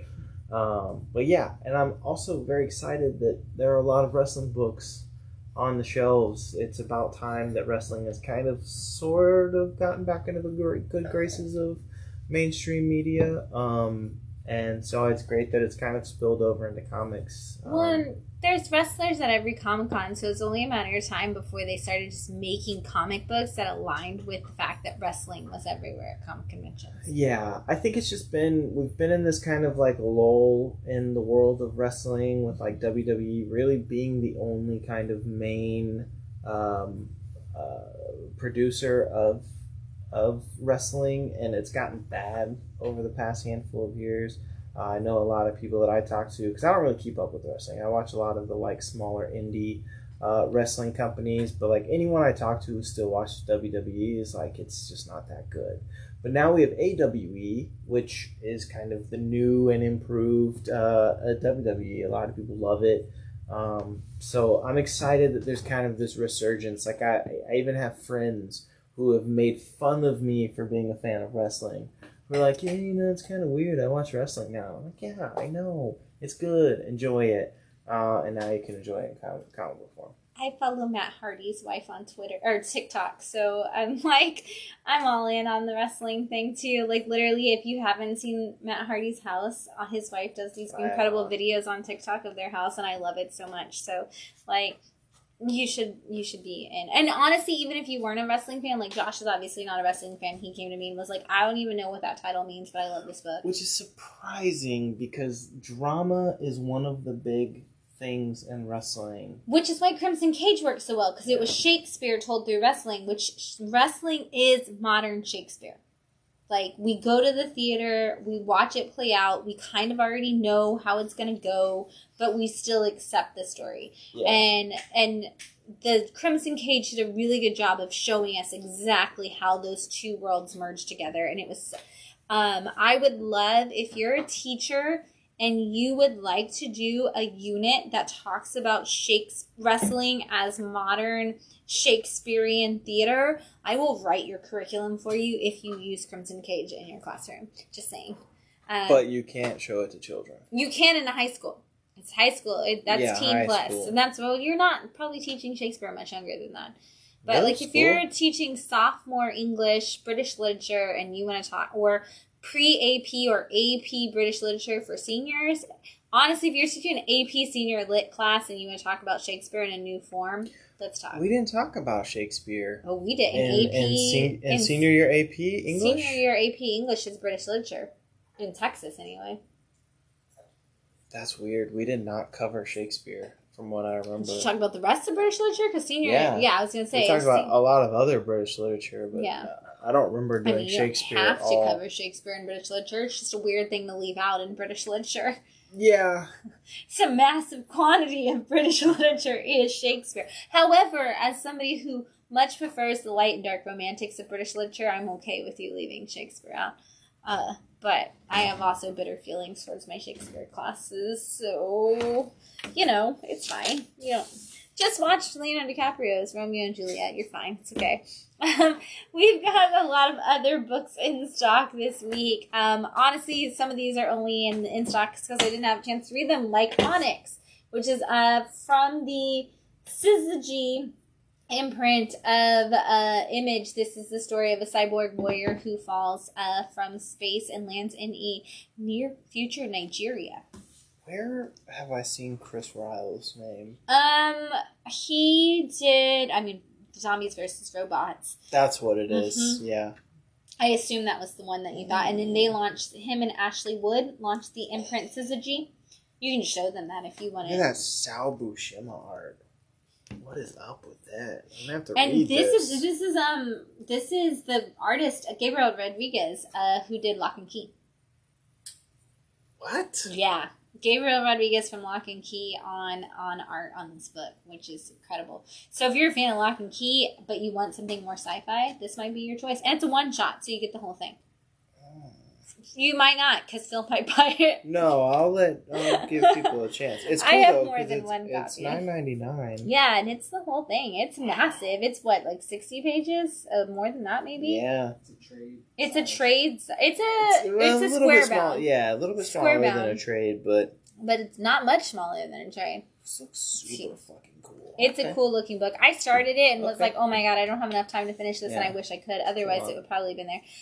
Prometheus 1313 from Ablaze. This is issue 3. Again, one of those books that's only not on the regular chat because the other issues got lost in the move. Not lost, but lost for my reading. Yeah. But, it's one of those in space nobody can hear you scream kind of situations. X-Men 15 is out this week. We're going to skip this for a second so Matt can jump in when we get there. Thunderbolts issue 2 is out this week. If you're getting excited for more Thunderbolts in your life, now's the time. This is issue 27 of Thor, written by Al Ewing. This is a Venom meets Thor story done by Al Ewing. So if you are kind of like, hey, where's Al Ewing on that Venom story? He's writing Thor and Venom. Dr. Aphra, issue 24. 24. Yeah. Nailed it. Han Solo and Chewbacca, issue 6. Stillwater from Chip Zdarsky and Ramon K. Perez. This is coming to an end. They are now starting to talk about how we are getting to the final conclusion of Stillwater. Oh, interesting. Miles Morales, issue 42. I love that tarot card cover. Amazing Spider-Man issue 10. This is Peter Parker's judgment from the Axe Judgment Day situation that's going on. And once again, Peter Parker, when asked to come up with the greatest moment of his life and be judged, it all comes back to Gwen Stacy because she's the best girlfriend Peter ever had. Scorched issue 10. If you are a Spawn fan, you should probably catch in all of your weekly Spawn books. Red Man, Matt Frank, writing a Ultraman style story for Sumerian Publishing. I think, does it actually have the Sumerian logo this time? It does, yeah. We have fully switched over. Defenders Beyond, issue 3. This is our next volume of the Defenders book that's been coming out. Department of Truth, issue 21 from James Tynion and Martin Simmons.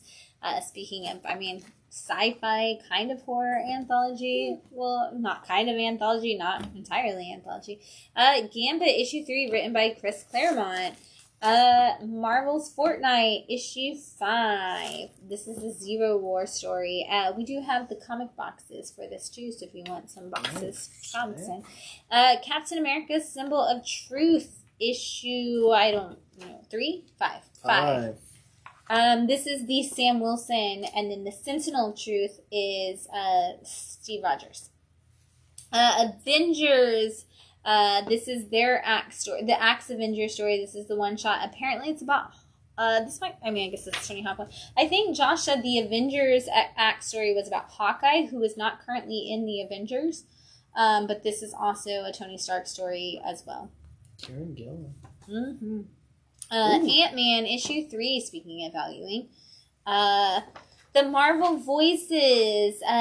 This is the Hispanic Heritage Month celebration. We've got a new character in Chimera. This is the design variant featuring her. And then lastly, in stock, TMNT, the Armageddon Game issue 1. This is the Eastman cover featuring the Leather Crane. Yes. Is that what we're calling him? Have we, is there an official name? I don't think there's an official name yet.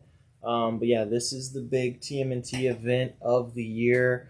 I've also seen that they are kind of saying online that if you have not had a chance to get into TMNT, this is actually a jumping on point. Okay. So if you have not been reading the amazing Sophie Campbell run that she's been doing, which you are missing out as a TMNT fan, I was not sure where they were going to go after issue 100 with the City at War stuff, and now she is just completely taking this world in a really wonderful direction.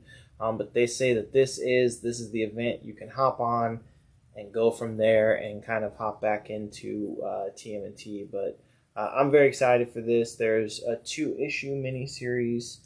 Opening moves. Yes. Armageddon game, war, whatever. What is it? Armageddon games? Armageddon game. Armageddon game, opening moves is the 2-issue miniseries, and then it starts the actual Armageddon game. Yes. So. Rat King. Rat King, which we do have the best of Rat King. If you are like, who the heck is Rat King and why do I want to read this event starring Rat King, we have the best of Rat King. Wow, crazy. Feels kind of straight. Hold on, I'm going to use this in a minute, so give me that back. Okay. Books that will hopefully be in stock if we get our DC and Marvel. I know a lot of people were like, what did I miss? Detective 1064 was out this week. Action 1047. Nice House on the Lake issue 10 is out, so I hope we get this. DC vs. Vampires 9. Batman Beyond White Knight was out. Human Target issue 7. We've had a lot of people call. Hopefully we get that box, but Human Target issue 7 is out. Harley Quinn 22, Task Force D12, Deathstroke Inc. 13. The Tim Drake book launched this week, so you might need to go hunt down my box for me because I know you want that Tim Drake book. That would have been a pick of the week. It would have been a pick of the week. Nightmare Country issue 6, Batman Fortress 6, Superman Space Age 2, Sergeant Rock vs. Army of Dead, written by Bruce Campbell. Issue 1 was out. Yeah. Wait, Sergeant Rock? Sergeant Rock versus the Army of the Dead, written by Bruce Campbell. Probably also would have ended up a pick of the week had we had these books. Probably. Young Justice Targets 3, DC Mech 3, Justice League vs. Legion of Superheroes hit its issue 6 end. Batman Audio Adventures issue 1. A long time. Blood Syndicate issue 5. Hard Eyes issue 2, which was a pick of the week when Hard Eyes 1 came out. Pentagram of Horror number 5. End After End issue 2 from Vault. Triskel number 4, Shadow Service 15, Pink Lemonade number 1, which I was really looking forward to, from Oni Press, Beyond the Beyond 4, and Artist Elite 3. Those are all books that are in my lunar box, so hopefully next week we'll be talking about those books. Until then, we're going to talk about these trades. Up first was Strange. This is the Volume 1 of Strange with Clea as the new Sorceress Supreme. Yes. After the death of Doctor Strange. Also from Marvel is Moon Knight. This is Volume 2 of Jed MacKay. So just Jed MacKay came out from Marvel this week. If you didn't know. This is Volume 2 of Moon Knight. Did he do Strange also? He did do Strange also, yes. From Aftershock, the complete story of Naughty List. What if Saint Nick took out a bunch of pedophiles? This is all I needed in a comic book right here. Santa Claus in a new way, taking out pedophiles. Since we talked about House of Slaughter, Volume 2, just if you haven't read Volume 1, this was the number 1 selling comic book last year. Issue 1 of this was the highest ordered comic book. And a shout out to Chris Sheehan, the artist on this book. This is Volume 1. This is the story of Aaron and Jace, and I promise you both of those characters are going to come back to be very big in Something Is Killing the Children story. I have nothing to go off of except my own really strong belief that that's going to happen. So check this out. You're going to need it. It's going to be incredible, and it's a great story. And lastly... That was this week? That was this week. Volume 1, specifically labeled Volume 1. No, this is number 1 of the new series. Oh, this is number 1 of the new series. You're right. This is right. We already have Volume 1. Yeah, I know I haven't gotten to read it yet, because I didn't get to read it either. I put it up on the front of the trade wall because I didn't want it to get in the magazine rack and get lost, but this is the new issue of the new thing. It's only going to be a 2-part series. Yes, I know.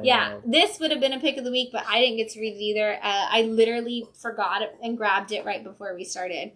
So we have to read this, but just know that Mega showed the art. That's why I saved it for last, so you can just show why this is, oh my god. I mean... the most incredible book from Stonebot. Red 5. Some of the... this art is just...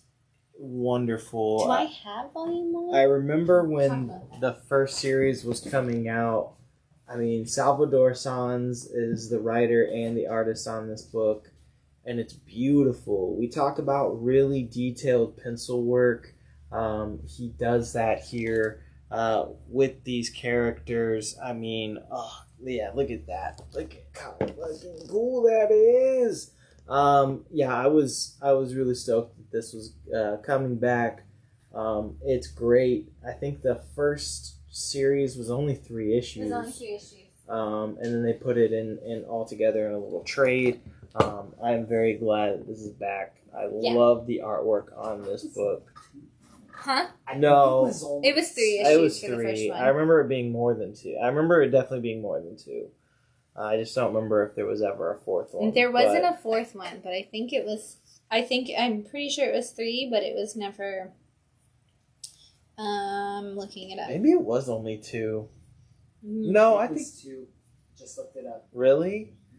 Only 2 issues? Man. Yeah, the art on this book is the best. You voted the art your favorite art of the year, and we still have 2 months to go. Do you still stand by a best art of the year?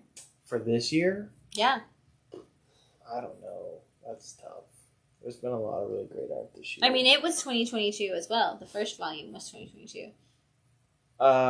Then yeah, probably. There's some tough contenders.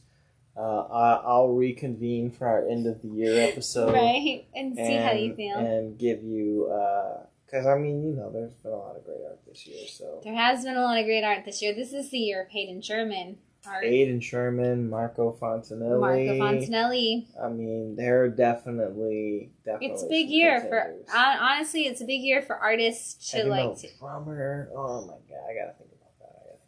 Right, Phil's not gonna last, but yeah.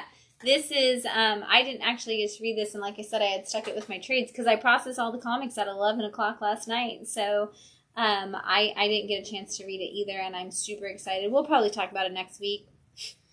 Yeah, I mean, this is one of those books where I really want this world to open up, and there was a lot of really cool stuff that they touched on in that first. Well, I guess it's just one guy.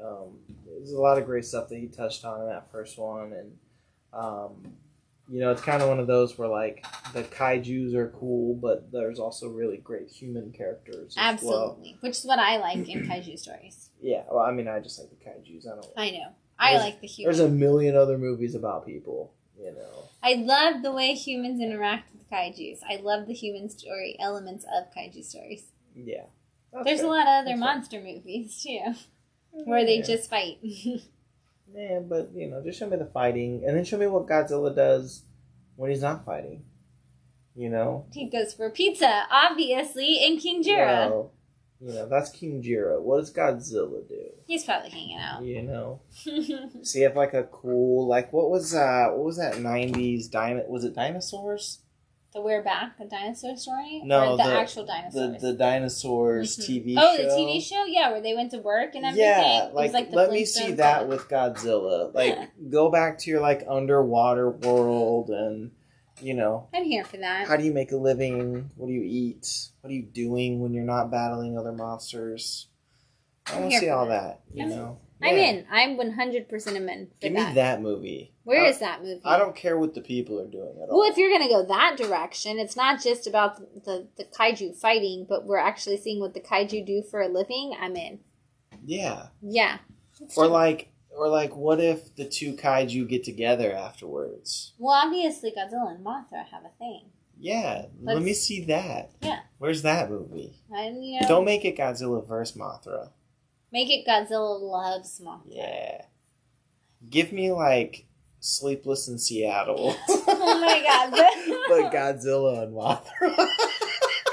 I'd buy it. I would buy it. Oh, 100%. 100%. 100%. It's like every time already in a Godzilla movie when they're like, Godzilla's gonna die, Mothra comes in and like sprinkles her glitter on him and she saves him. So I'm like, there's obviously a backstory here. Where's the movie about this love affair where Mothra where was the show us the moment, show us the meet cute. Yeah.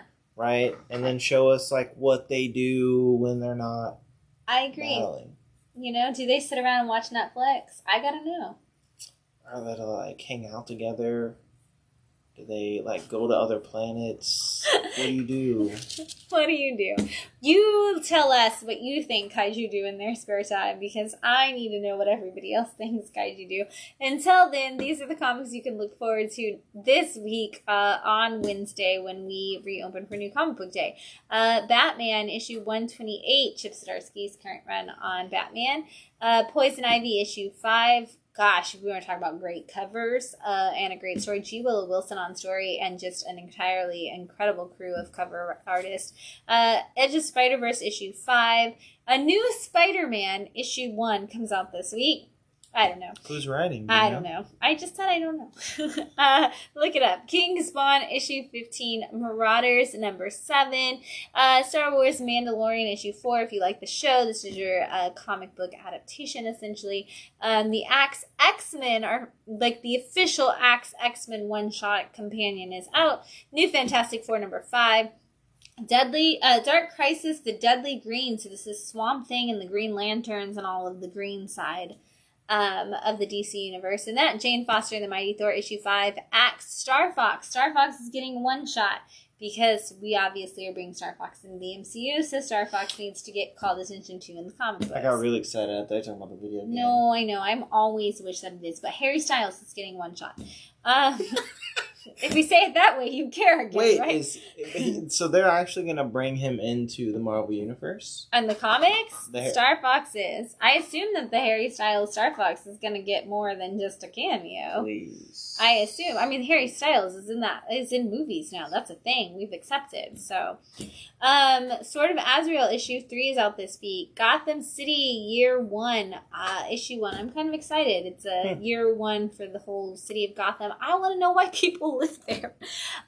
Rogue Sun. People live in Florida and there's hurricanes almost all the time. Right, and so is it the same thing? Like, you know, like I couldn't afford to like move again. So is it like people live in Gotham because where else do you go? Like the whole, like, I don't know.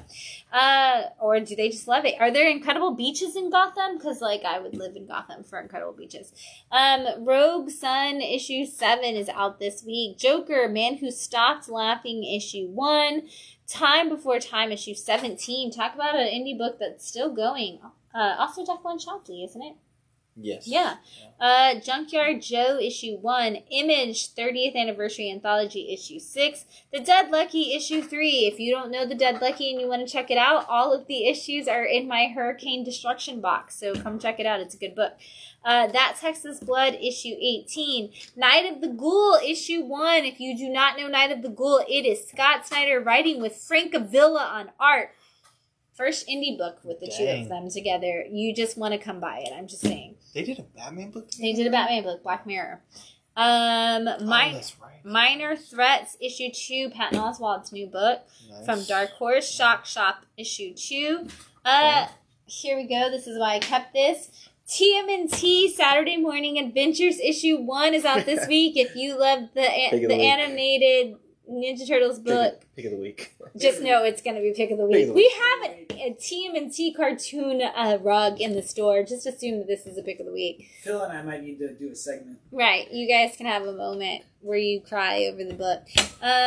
Dark Ride issue 1. Golden Rage issue 3. Kaya issue 1. There are a lot of number 1s this week. Earth Divers number 1, which is another IDW original. I'm super excited. Survival Street issue 3. 3 Keys issue 1. Garbage Pail Kid Origins issue 1. Illusion Witch issue 4. By the Horns volume 2 issue 5. Never Ender issue 5. Ginny Zero volume 2 issue 4. Wrapping up that. Revolvers number 1, which is the new Top Cow book. Kingdom Come issue 3. Something Juicy number 1, which is the new Black Caravan book of the week. Sweet. And issue 4 of Nomad from Battle Quest Comics, which I have repeatedly talked about how much I think Battle Quest is came out as strong as you possibly could as a new publisher, and I can't wait to once again show you the art and storytelling of Nomad next week and explain to you why Battle Quest is doing a great job as on their first book. It's going to be a great week. I actually thought I checked the wrong invoice and told Phil that all of those books were coming out this week. And I'm glad they weren't, because you didn't have enough time this week because I just got the books yesterday. So I'm glad it's next week, because next week is going to be a great show where we obsess over every single book that I just named to you. Good luck. Godspeed, because you're going to need it. We're going to be talking about books forever next week. It's going to be more picks of the week. All of the books are picks of the week next week. A lot of picks of the week. We're already highlighting the ones that are going to be picks of the week, and the paper is just a rainbow. It's going to be wonderful. I can't wait for Wednesday to talk to you about all of these exciting books. We hope we see you in the shop again. No matter where you are, if you can, please support the people in Fort Myers and the surrounding Southwest Florida cities, Northport, all of the cities down there. Find a way that you can help donate to those those causes. We appreciate everybody who's been checking in on us after the storm this week. We survived. Please make sure you can help the people who are struggling. And if you're in the Bradenton area, find a local business and support them this week because they're all trying to get back on their feet after being without power and the ability to open for a week. So support your local businesses. There's an awesome, for folks in Bradenton real quick, there's a pizzeria on Cortez over by the Walmart. It's like Cortez and like 53rd maybe. There's a Walmart and a Publix over in that area, but it just says Brooklyn Pizzeria. I went over the other day, had one of the best pizzas I've ever had in my entire life. That is my new pizza spot. It's like Brooklyn style. You get the big floppy slices. I had a 4-cheese pizza. One of the 4 cheeses was gorgonzola. Oh my God. Wow. Yes. Oh, it was beautiful. Like I ate the pizza and then I called them and was like, yo, you're my new pizza spot. Like I called the lady and I was like, yo, I'm going to order pizza from you all the time. Phil, your stories always end with you calling somebody, and it's my favorite thing about you. To me, like, I work in service industry. I worked in a vegan food truck, and a lot of people who've never had vegan food would come up and try these burgers. And they're like, "Oh, it's the best burger I've ever had," and that brought me joy. And it wasn't even my company. So I've always been the kind of person that if like you go somewhere and you try something and it's amazing and the person who made that is right there, tell them how good it is, because it does. It makes them feel really good. And like, you know, I assume the 2 people that I talked to when I was in the pizza place are the owners. And so I'm hoping when I called her and was like, hey, it's the best pizza in the world. I hope that made her day. It may not have, but yeah, you always tell people how you feel about their product. Yeah. So yeah. I love it. Yeah, I think it's literally just called Brooklyn Pizzeria. Yeah, find it, try it. I'm going to try it now. You just sold me. Oh, I'll bring a pizza. I will say, yes. It is a bit expensive. I bought a 12-inch and it was close to $20. And for the 4 cheese, it was like $33 for a 16-inch. But if I have that money, I will pay it 100%. Word. Yeah. Yes. Cool. Yeah, support local businesses. Support local businesses. I just wanted to give a shout out to a local No, business. please do. You can do that every week because we're all trying new places and we love them. You know, Bat City runs on Turner's Donuts at this point here in Bradenton. Yeah, I need to go. It's phenomenal. We love them. It brings a smile to my face to just be in that building whenever we're there. And it's funny too because prior to the move here, Matt was so high on the fact that there's going to be Dunkin' Donuts on every corner. And now we don't even go. We just go to Turner's. That's fantastic. Local business. You know, you find your local and you stick with that. And that was the thing. Like, when Nigel and Stan came to visit for the grand opening, they both were like, what's a local place we should go to? And we were like, Turner's Donuts. Just go there. And it's always wonderful. And they've been working nonstop to just make sure that they had food. Shout out to Segunda Vida.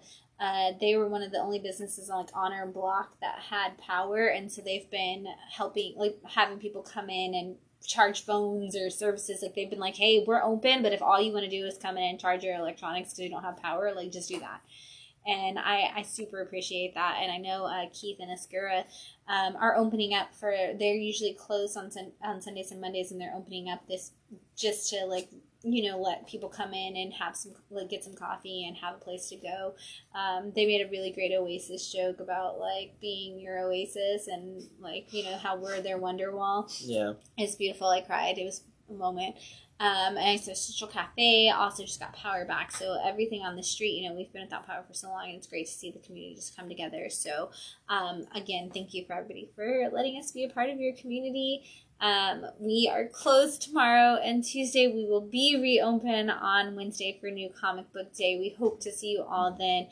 Texas Bat fan members, your books will be shipping out soon now that they won't be sitting in rain and hurricane winds. So keep an eye out for all of that to be back on track coming soon. So thank you everybody for tuning in. We can't wait to talk to you about all of the amazing books that are all going to be picks of the week next week. Until then, happy October! It's officially spooky season. Enjoy every moment of it with all of the pumpkin spice and apple cider that you can do. Have a great week and happy reading.